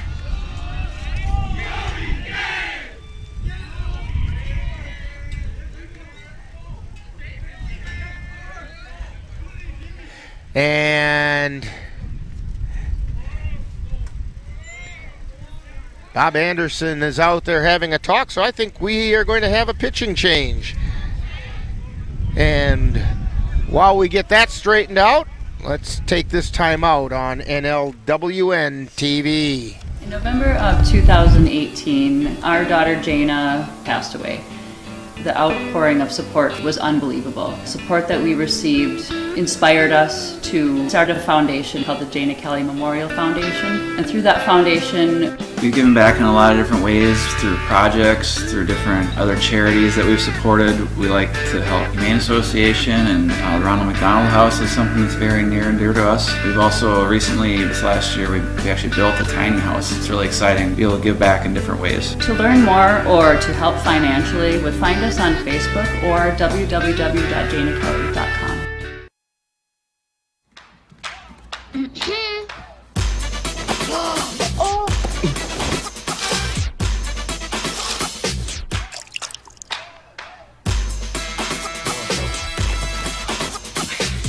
You're not gonna get it all right.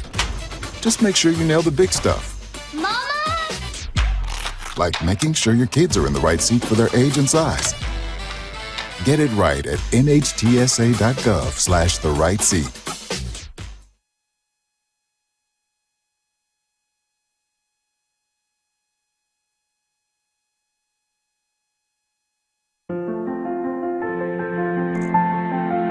There are a lot of words I would use to describe my daughter. Kind, strong, hilarious. When I think about how much she's experienced in her life, we can't help but be inspired by her every day. So really, we are the lucky ones. Learn more at adoptuskids.org. So the new pitcher for the Vikings is Grant Palowitz. And the numbers for Ryan Nichols, he went 4+ innings, gave up 9 runs on 3 hits. He walked 6 and struck out 2. And I'm quickly looking here to see how many of those runs were earned. I don't think too many. I agree with you. I don't think there were too many.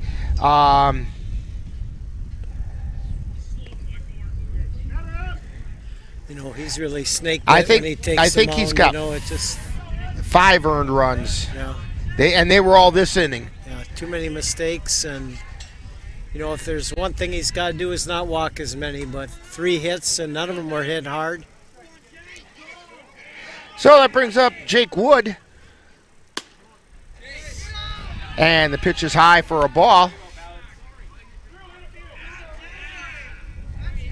Wood flew out to center and struck out. And there's a fly ball out into right, and it's dropped out there by Paulus. Almost great play. But he had it square in his glove, just couldn't hang on. So that's an error on Grant Paulus. And it puts runners at first and third. And we have a courtesy runner.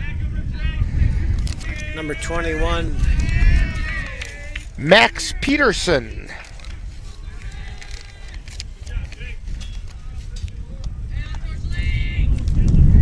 is the courtesy runner for the catcher, Jake Wood. And now the pitch. Peterson goes, and no attempt at second.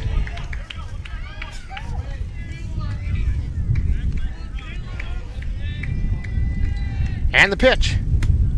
That's high for a ball.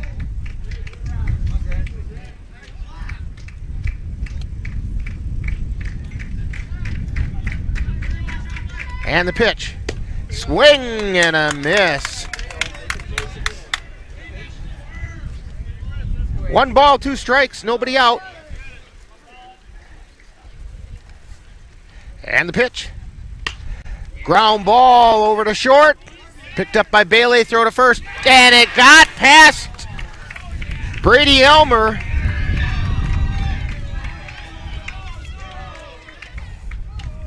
And 2 runs came in to score.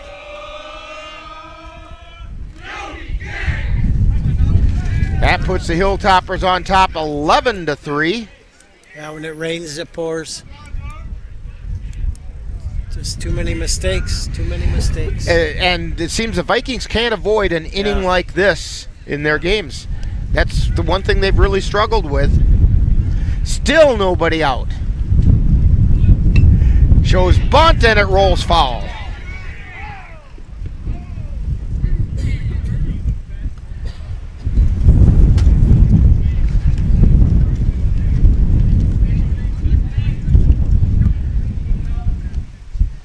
Runner on first. That's Caleb Klinger. Andrew Blazer's at the plate.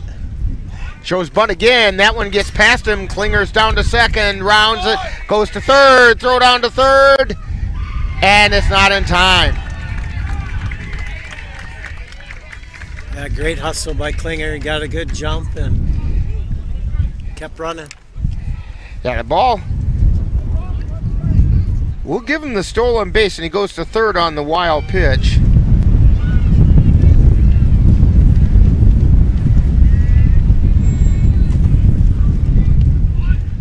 He shows bunt again.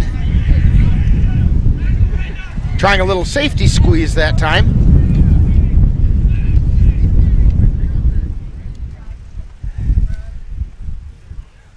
And the umpire's checking the balls and strikes here.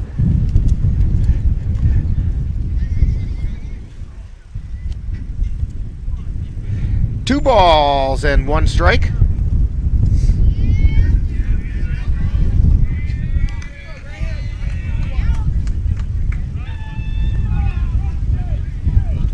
Blazer is struck out and popped to third. Showing bunt again, puts that one down the first baseline. Picked up, throw over to first is in time.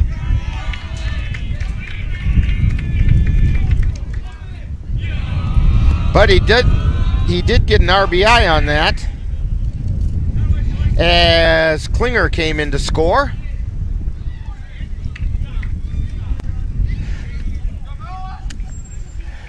So the bases are empty with 1 out. High pop-up out into, well, about shortstop. And Caleb Bailey can't make the catch. I think the wind played havoc with that one. That wind's tough. The ball can really jump around and move on you. That's exactly what it looked like happened to him. So Hager on first. Well, we're going to get Maine out there running for him again. Second appearance this inning. Both times Hager got on an error. This is going to bring up Brock Wood. He had an infield single his last time up. Maine steals second. That's actually a very critical run out there at second. Yeah, that could make it the 10-run rule. And here's the pitch. Ground ball over to third. Pick, throw to first. They got him that time. 6-3 on the putout. But it did move Hager over to third. So with 2 down, and it's going to bring up Blake Fairweather. Odds are pretty good. He's going to draw a walk here. I don't think so.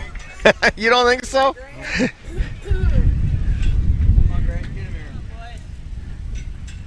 And the pitch. It's outside for a ball. You might be right.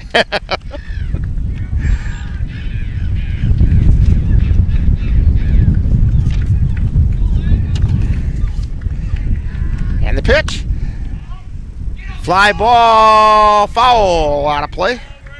1 ball and 1 strike.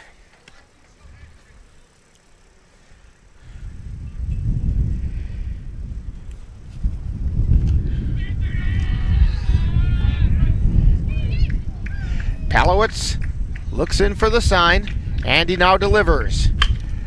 Ground ball over to short. Picked up, throw to first is in time. So for the Hilltoppers that inning, 8 runs on 3 hits. There were 4 Viking errors and 1 man left on base. So we've played 4.5, and it's the Hilltoppers 12, Vikings 3 on NLWN-TV. Check out the top quality work by SK Screen Printing and Embroidery in Colfax. SK Screen Printing and Embroidery can help with a wide variety of options, from shirts to sweatshirts and jackets to hats. Call SK Screen Printing and Embroidery at 715-533-1933 for all your group's apparel needs. That's SK Screen Printing and Embroidery in Colfax. Let NLWN-TV take you out to the ballgame.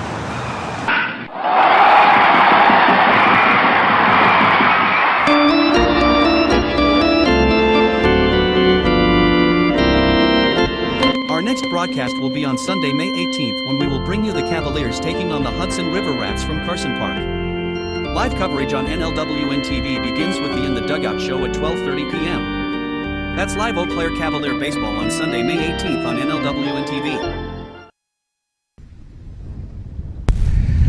Well, the Vikings have a bit of a hole they have to dig their way out of as we head into the bottom of the 5th inning. Hilltoppers on top 12-3. Zach Hedela at the plate. Struck out and grounded back to the pitcher.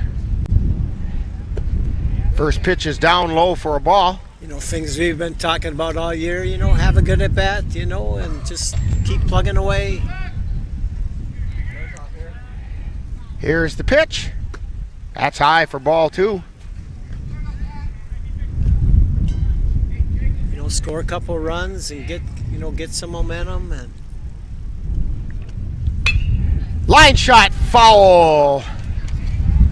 That was hit for extra bases, except the wind shot it foul. Yeah, this wind is tough.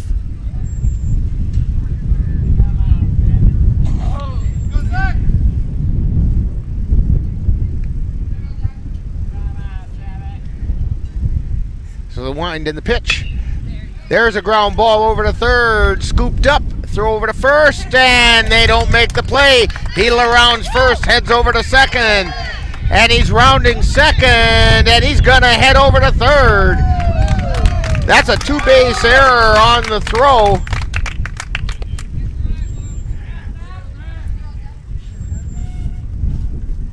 Actually, it's a 3-base error.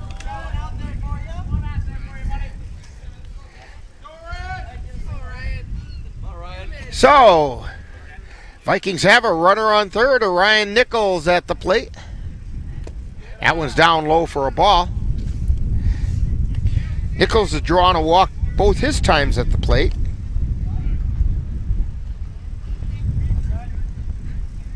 That's inside, ball 2. Yeah, tough conditions. Every play is an adventure.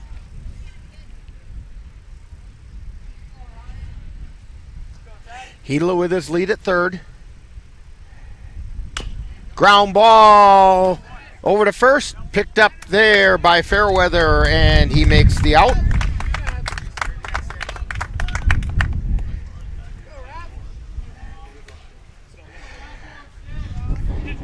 That'll bring up Rob Holman. He's 1 for 2. RBI for Nichols. That's right.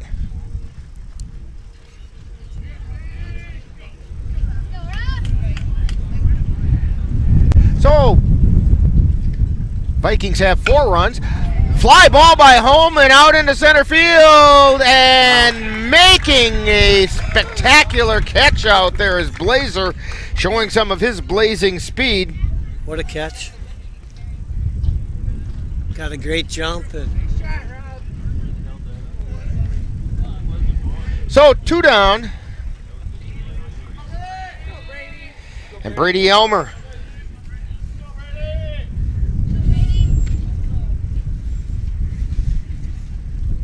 Swing and a miss, strike 1. One thing I liked about Blazer, Rick, he did everything right. He pumped his arms. He didn't stick his glove out till the end, and was really making progress. That was a heck of a play. That one's down low. Elmer had a thought.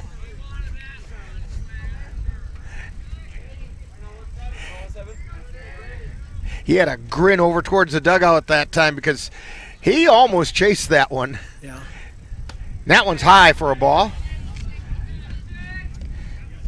Again, have a good at bat here against a pretty good pitcher. And the pitch. Strike called. 2 balls, 2 strikes, 2 down. Nobody on. The 2-2 pitch. That's down low, and the count is full.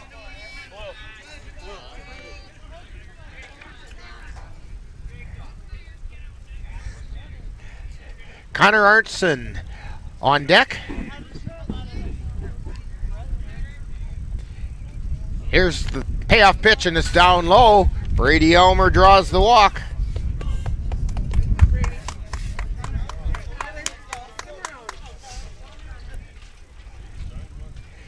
Good at bat. You just never know, Rick. You think it's be tough to come all the way back, but you got to get 21 outs. Teams have done it.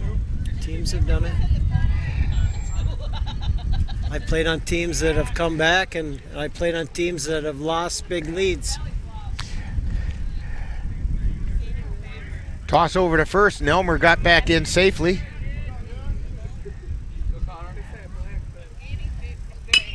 And ground ball foul.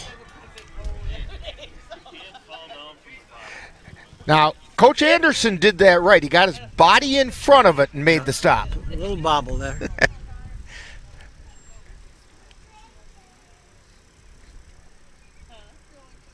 Hager delivers. That's down low for a ball. 1 ball, 1 strike.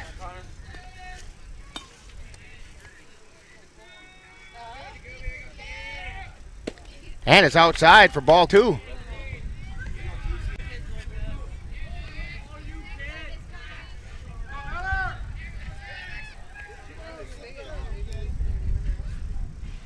Hager at the belt, and he delivers. That one's in the dirt and bounces off the fence. And Brady Elmer, it had to bounce that high for Brady to end up on second.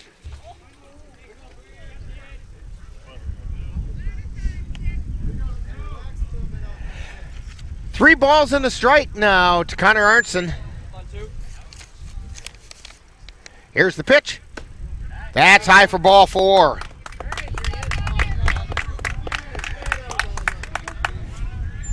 So the Vikings have 2 on. And that's going to bring up Grant Cook.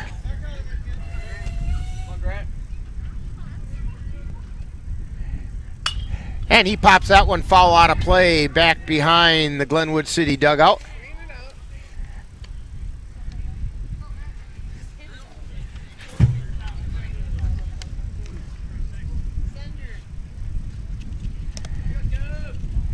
And the pitch, that one's popped foul, and it's going to drift out of play.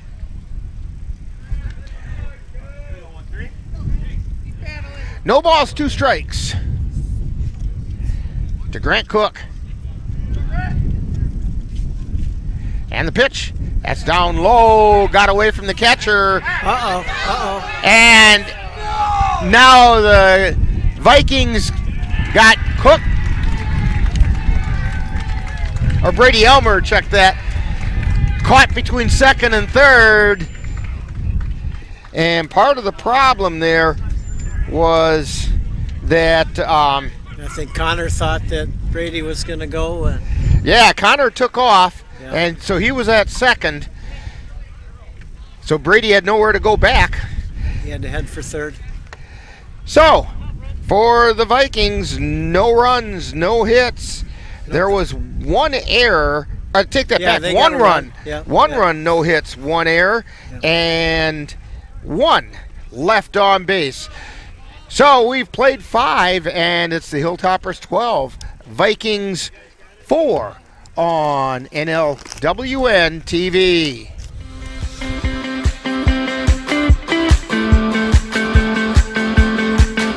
We at NLWN-TV are excited to take you out to the ballpark for Colfax Viking baseball.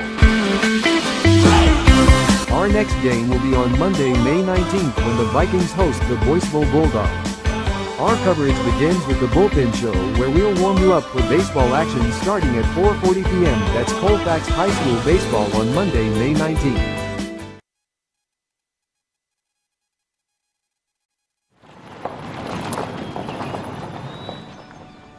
You need some help?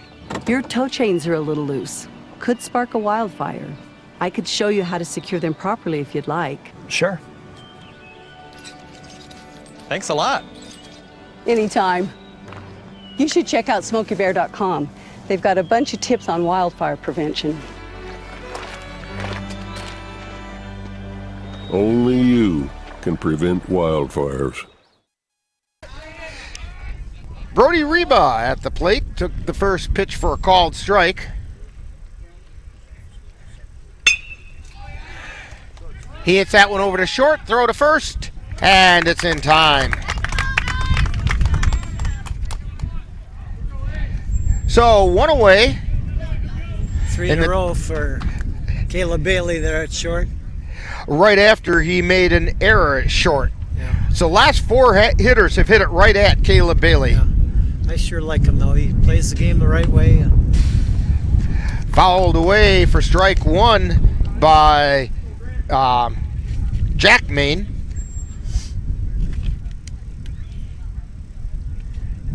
And the pitch, that's high for a ball.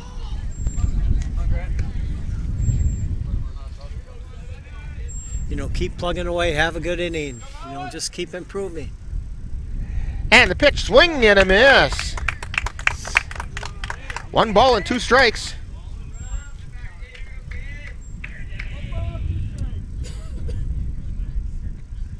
Palowitz delivers, swing and a miss, strike 3.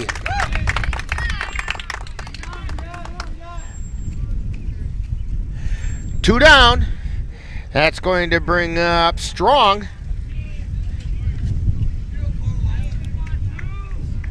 Corey Strong. And the first pitch is a called strike.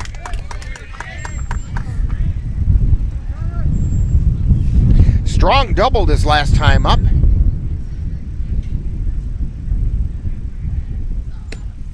And there's a called strike.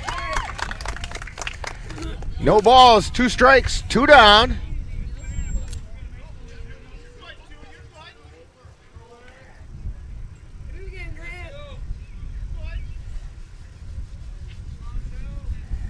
Palowitz delivers. Fly ball out towards center field. Beekner hustling hard. Well, Paulus dives for it, can't make the catch. Throw over to first, and it got by Elmer. And so the runner's going to go to second and stop the snowball fight there. That's going to be a base hit to right field. And then he gets over to second on the error on the throw.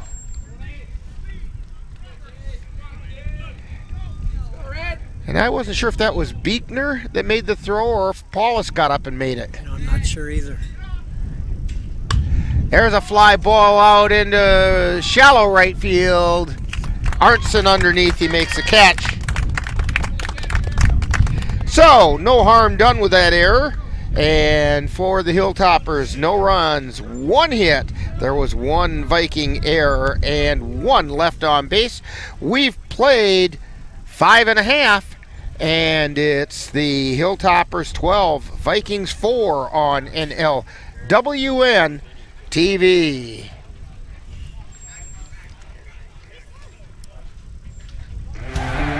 You too can help support Colfax School Athletics. Simply join us at the Colfax School Athletic Booster Club. The Booster Club is committed to create an environment that inspires student athletes, coaches, parents, and the community to come together and create a positive and spirited atmosphere. As a member, you'll have the opportunity to plan and participate in exciting club activities like next year's Viking Gala, whose theme is going to be totally rad. The Colfax Booster Club meets on the second Wednesday of every month at the Viking Bowl. Come and check us out.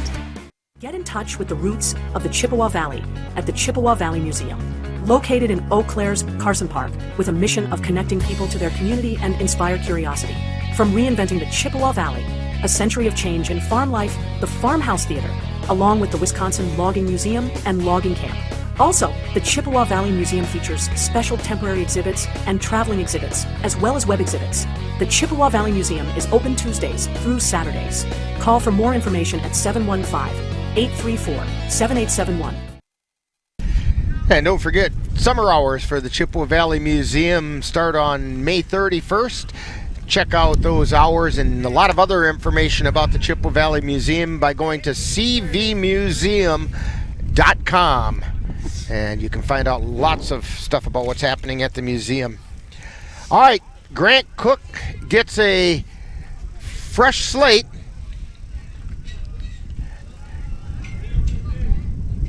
As he was at the plate when Brady Elmer got thrown out. There's a ground ball over to third, throw to first, and it's in time. Oh, hit it hard.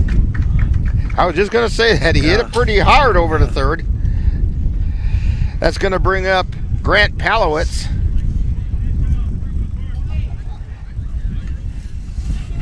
You know, we talked between innings that Jacob Hager has come in and done just a super job and thrown strikes, and he throws hard. Throws hard. That pitch missed for a ball. And the pitch. Inside, ball 2.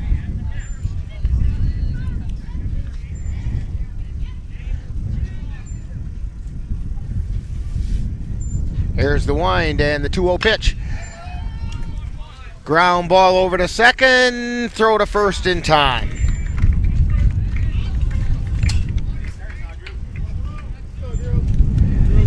Back to the top of the order, Drew Beekner. He's 1 for 2. Scored a couple times. Got on an error, got on a walk.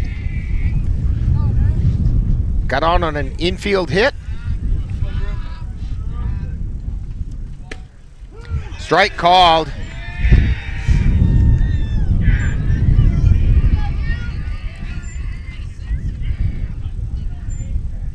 There's the wind in the pitch. Chop foul at the plate. No balls and 2 strikes.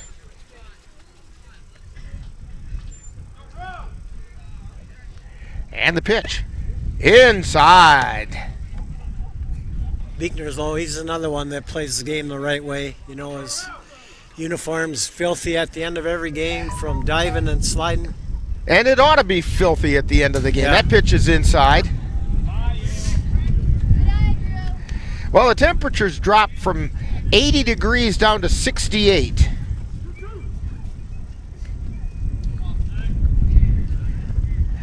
And the pitch.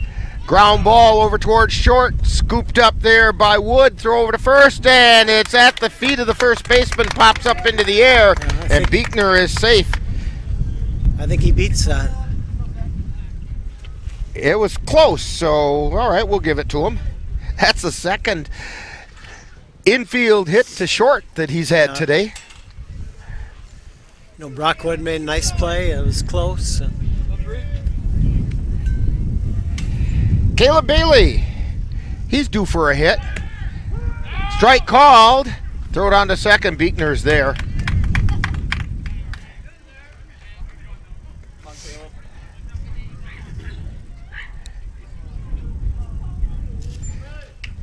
Bailey 0 for 3 today. And the pitch. Strike called. Delay call that time by a little bit. Larry Durkop. But he just took a second to look at it. That one's outside for a ball. It just meant Hager was painting the black is what it was he was doing. And the pitch. Pop up over towards short and caught there. So for the Vikings, no runs, 1 hit, no errors, 1 left. And we've played 6, and it's the Hilltoppers 12, Vikings 4 on NLWN-TV.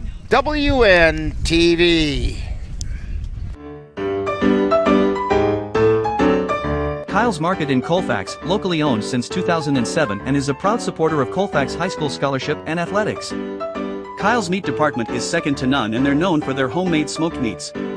Don't forget the fresh veggies, cheese, and frozen foods. Kyle's Market has got it all. Kyle's Market is your hometown market where customer service is supersized. They'll even carry your groceries out to your car. That's Kyle's Market in Colfax.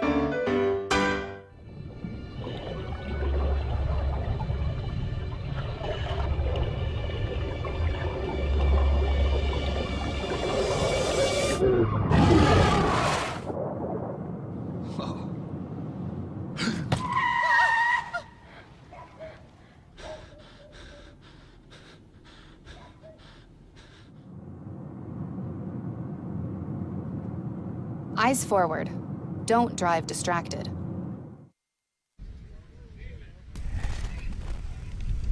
So we head to the top of the 7th inning. Grant Palowitz going to try to keep at least a realm of possibility alive. Yeah. 8, 9, and 1 are the hitters due up for the Hilltoppers. You know, it's great experience for Grant, and he's getting quite a few innings. And that pitch just barely missed. Ball 1.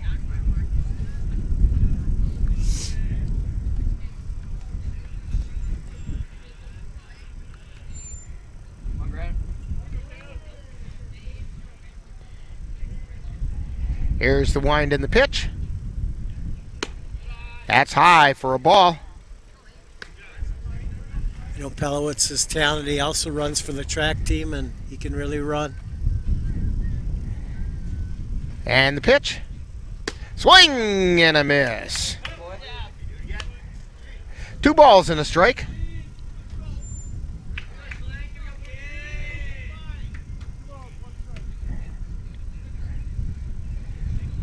And the pitch. Fly ball out into shallow center. And that was nice hauled in that time by Caleb Bailey, and it was an awfully nice over-the-shoulder catch. That was a nice play, Rick. And that was one that was trickier because of the wind.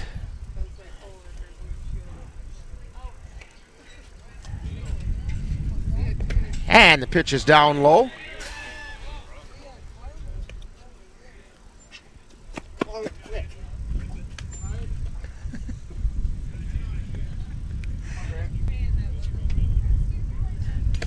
Swing and foul tipped into the glove. 1 ball and 1 strike.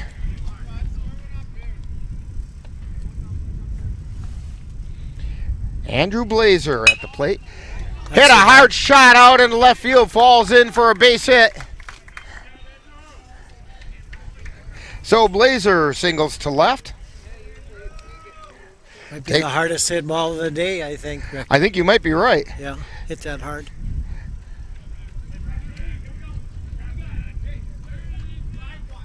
Back to the top of the order, Jacob Hager at the plate.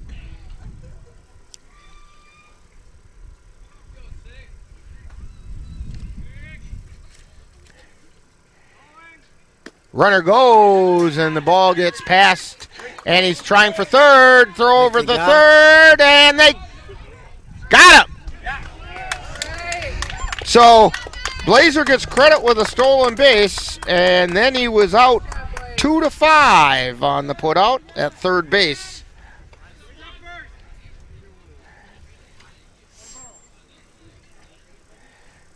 So 2 down. And that one missed. 2 balls, 2 strikes, 2 down.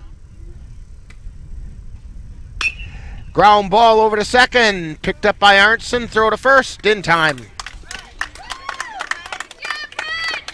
So for the Hilltoppers, no runs, 1 hit, no errors, nobody left on base. So we've played 6.5. We're going to head to the bottom of the 7th with the Hilltoppers leading the Vikings 12-4 on NLWN-TV. To get your lawn or garden to perform at attracting what you want, you first need to know what your soil is working with. That's where Midwest Environmental Consultants can help. Their soil testing service can give you a complete rundown on your soil's nutrition and health. They test for nitrogen levels, phosphorus, potash, micronutrients, minerals, pH, and organic matter. Let Midwest Environmental Consultants put you in control of your soil's health. Call Midwest Environmental Consultants at 608-468-2067. That's Midwest Environmental Consultants, serving western Wisconsin.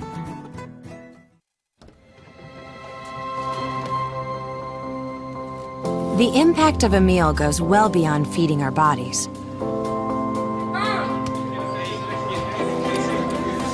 Because when people are fed, futures are nourished. Everyone deserves to live a full life.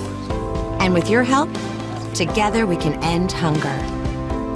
Join the movement at feedingamerica.org/actnow.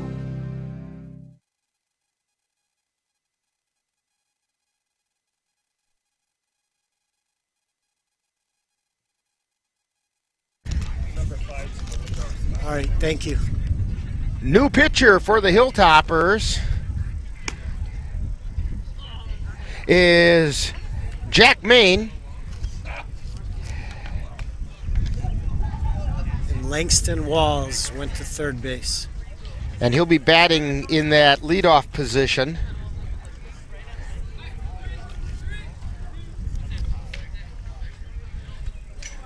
Due up for the Vikings, we have Hedela, Nichols, and Holman. Hedela a little overdue today.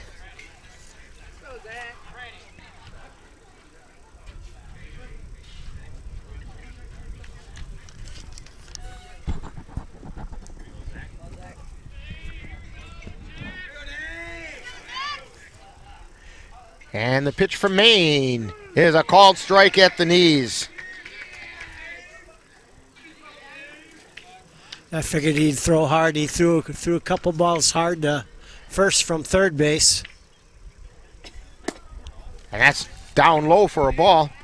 And that's all he's doing is coming with a fastball so far. Looks like it's so far.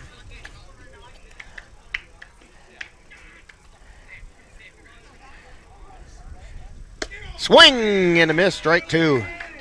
I remember an old coach telling me once, many, many years ago, if you're ever in need of a pitcher, your center fielder or your third baseman are your 2 choices. Yeah. And the pitch. That's down low for a ball. And I would think the third baseman would be a real good choice because he's used to hitting a target. And the pitch. There's a fly ball foul on the right side. Count holds at 2-2.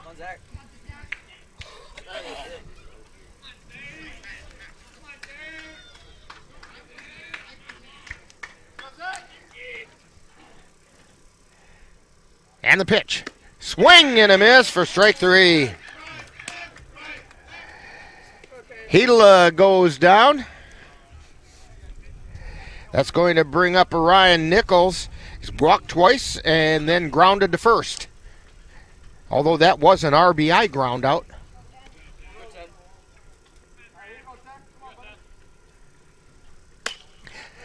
And there's another ground to first. No RBI this time.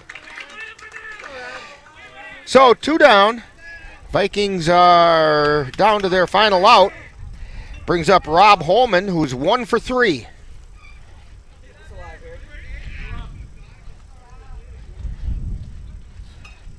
And the pitch. That one's inside for a ball.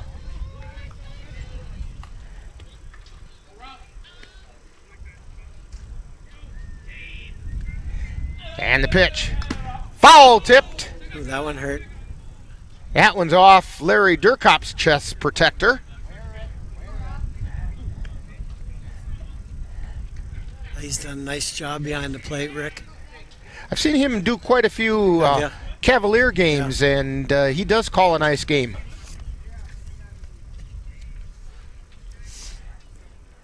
Larry taking a minute to get everything back together again.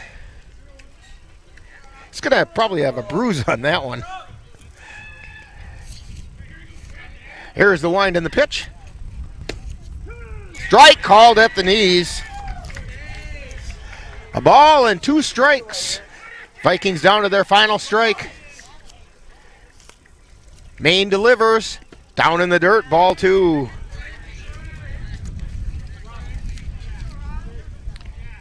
Jack Maine looking in for the sign.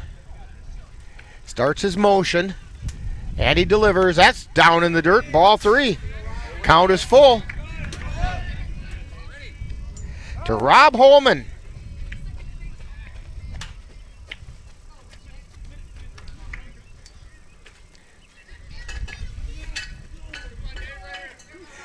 Three balls, 2 strikes to Rob Holman. Here's the wind in the pitch. There's a ground ball over to second. Picked up there, throw to first, and that'll do it. So for the Vikings, no runs, no hits, no errors, nobody left on base. Our final score today, the Hilltoppers 12, Vikings 4. And we'll have more on today's game in Viking Download right after this timeout on NLWN-TV.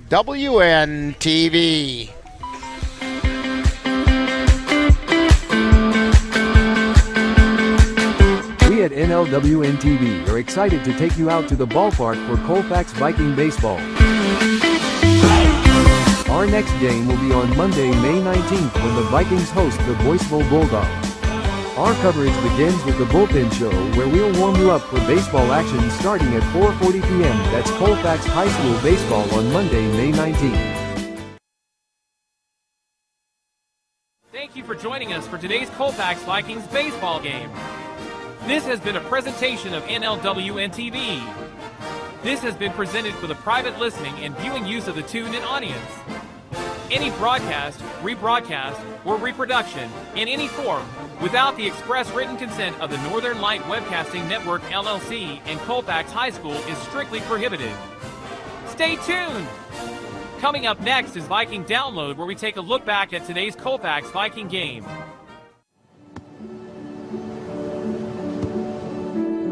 I don't remember how it started. Go to that. Our back and forth. It always came back. Dad! You probably don't remember what you told me, That was perfect. but I heard every word.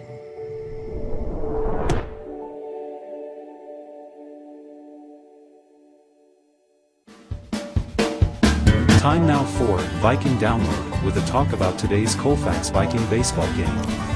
And now, back out to the ballpark.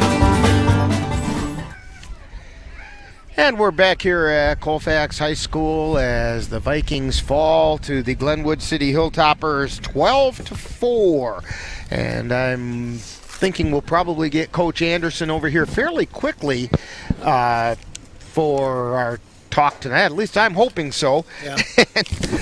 But Vikings had their 4 runs on 3 hits. Hilltoppers had 12 runs on 6 hits. The winning pitcher, Jacob Hager, in relief. Blake Fairweather, who only threw the first inning. And then Ryan Nichols took the loss for the Vikings. And we're going to wait for Coach Anderson. He should be coming over here very shortly. And it looks like he's kind of making his way over here. Joe, your thoughts about this one? Well, I got a couple things, Rick. Close game again, and we seem like we have that one inning where the wheels fall off a little bit. We make too many mistakes, and, second thing, I feel for the Nichols boy. He deserves a better fate, and he's had a lot of bad luck. And the third thing, Rick, and I think most importantly, is that things can change. You just got to keep showing up. You know that from all your experience, and you just never know. You never know. And I think this team, as it matures, I'm looking ahead to next season already, but as this team matures, things are going to start to fall in place for them. Yeah, I like them guys, and every time I run into Drew Beekner with the older kids, just keep leading, keep setting a good example, and you just never know. What do they got? 2 games left? Well, we've got 1 game left to broadcast. I'm not sure how many away games they have they left. Got to go to Mondovi, I know, and and there's a non-conference game scheduled. Is there? At the end of the season as well over in Stanley Boyd. I'm not sure that's going to happen, but I haven't heard any reason that it's not going to either. But, they have some opportunities. Yeah, it can change. It can change. It can turn around, and you just never know what sparks it. And, they got to stay away from that, that too many mistakes and that bad inning. Now, they are going to play a little bit of JV ball, and I'm waiting for Coach Anderson to see if he's coming over this way. And I'm not sure.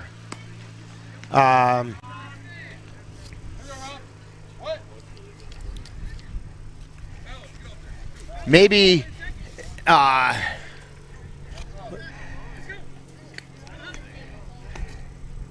now maybe he's going to head over this way. If Amanda will go over, just remind him to come over here. And he's got the word now, I think. We'll get him over here. And then we'll have a chat with Ben Anderson on just a weird day today, Yeah. It turned out to be besides the wind, a pretty nice day. Yeah, it got a little chilly. There's a bite to that wind, but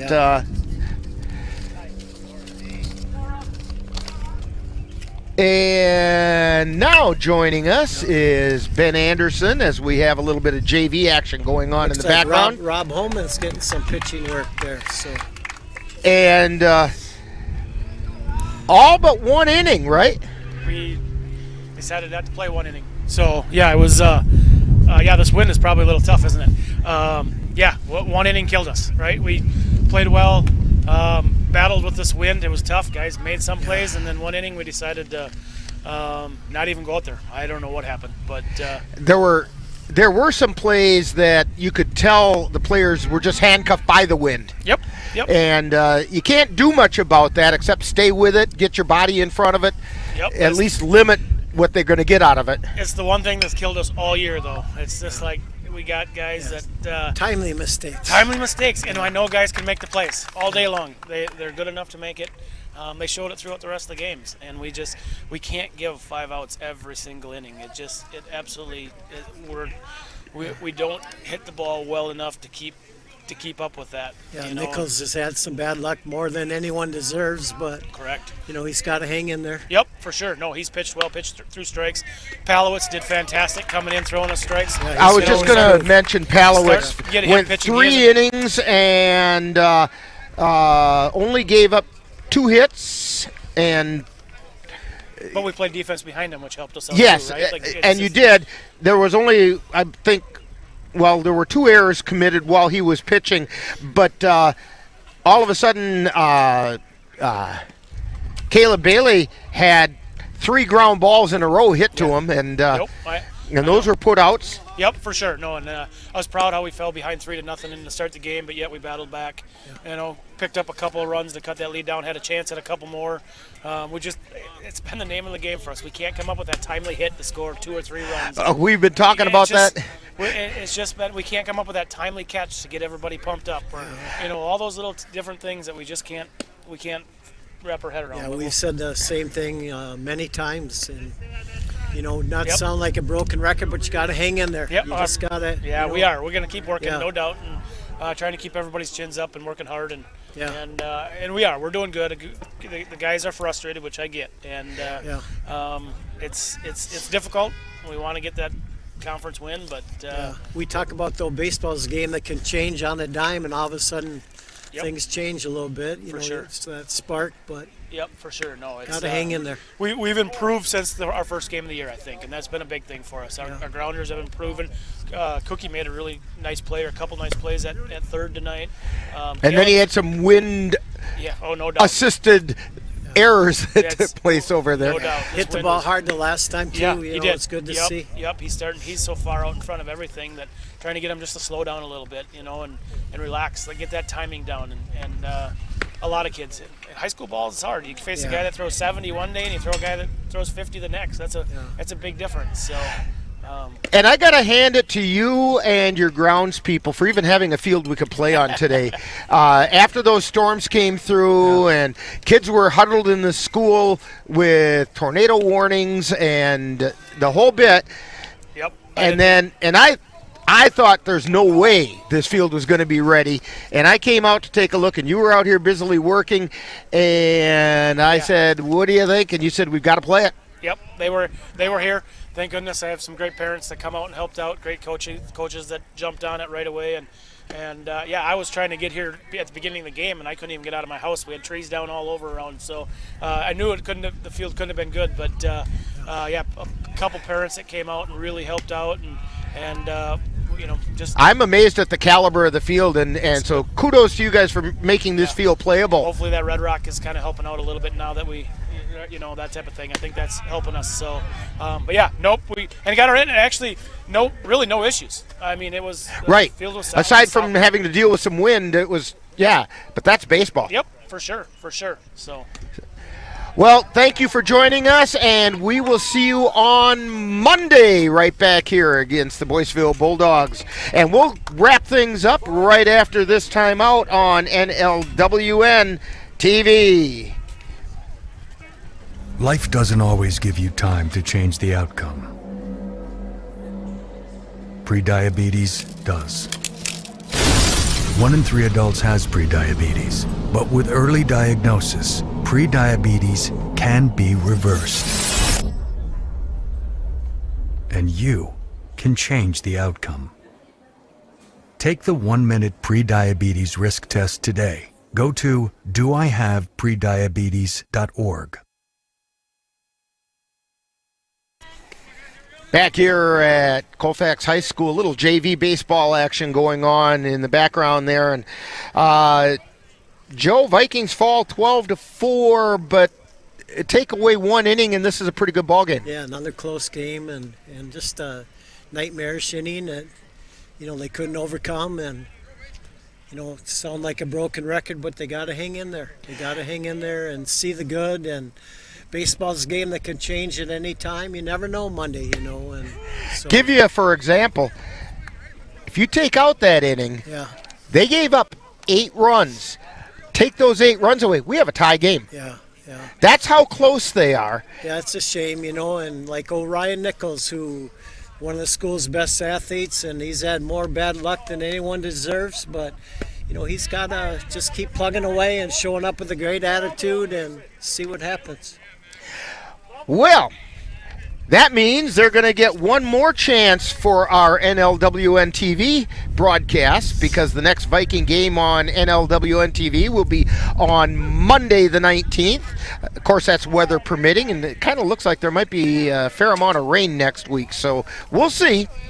The Vikings will be facing the Boyceville Bulldogs, and we will have the bullpen show starting at 4:40 that day. And Vikings softball's next game will be on Monday, when the Vikings will travel to Boyceville, I think, the softball team. I'm not sure which way they're doing that. I'm not sure if they went over there when the baseball team did or not. The Viking boys and girls track teams will compete in the Dunn-St. Croix Conference track meet on Tuesday the 20th. That's in Mondovi. And make sure you join us here on NLWN-TV on Sunday, May 18th as we bring you the Eau Claire Cavaliers taking on the Hudson River Rats from Carson Park in Eau Claire. The In the Dugout show will begin at 12 noon, followed by live play-by-play action. That's Eau Claire Cavalier baseball on Sunday, May 18th on NLWN-TV. Tonight's Colfax Viking baseball game has been brought to you by Anderson Bridges, the Colfax Schools Booster Club, the Chippewa Valley Museum, the Concierge Home Decor and more, Dairy State Bank, Clucas Electric, Kyle's Market, Logslet Plumbing, Menominee Eye and Optical, Midwest Environmental Consultants, Mom's Restaurant and Pub at Colfax, SK Screen Printing and Embroidery, the Viking Bowl, and Woods Run Forest Products. Make sure you thank these fine sponsors for bringing you Colfax Viking baseball on NLWN-TV. So for Joe Doucette and Amanda Lemler, who was on the camera today, this is Rick Olson. That final score once again, Glenwood City Hilltoppers 12, the Vikings 4. You've been tuned to Viking baseball on our Viking download on NLWN TV. You've been watching Viking Download with a talk about today's Colfax Viking baseball game. This has been a production of NLWN TV.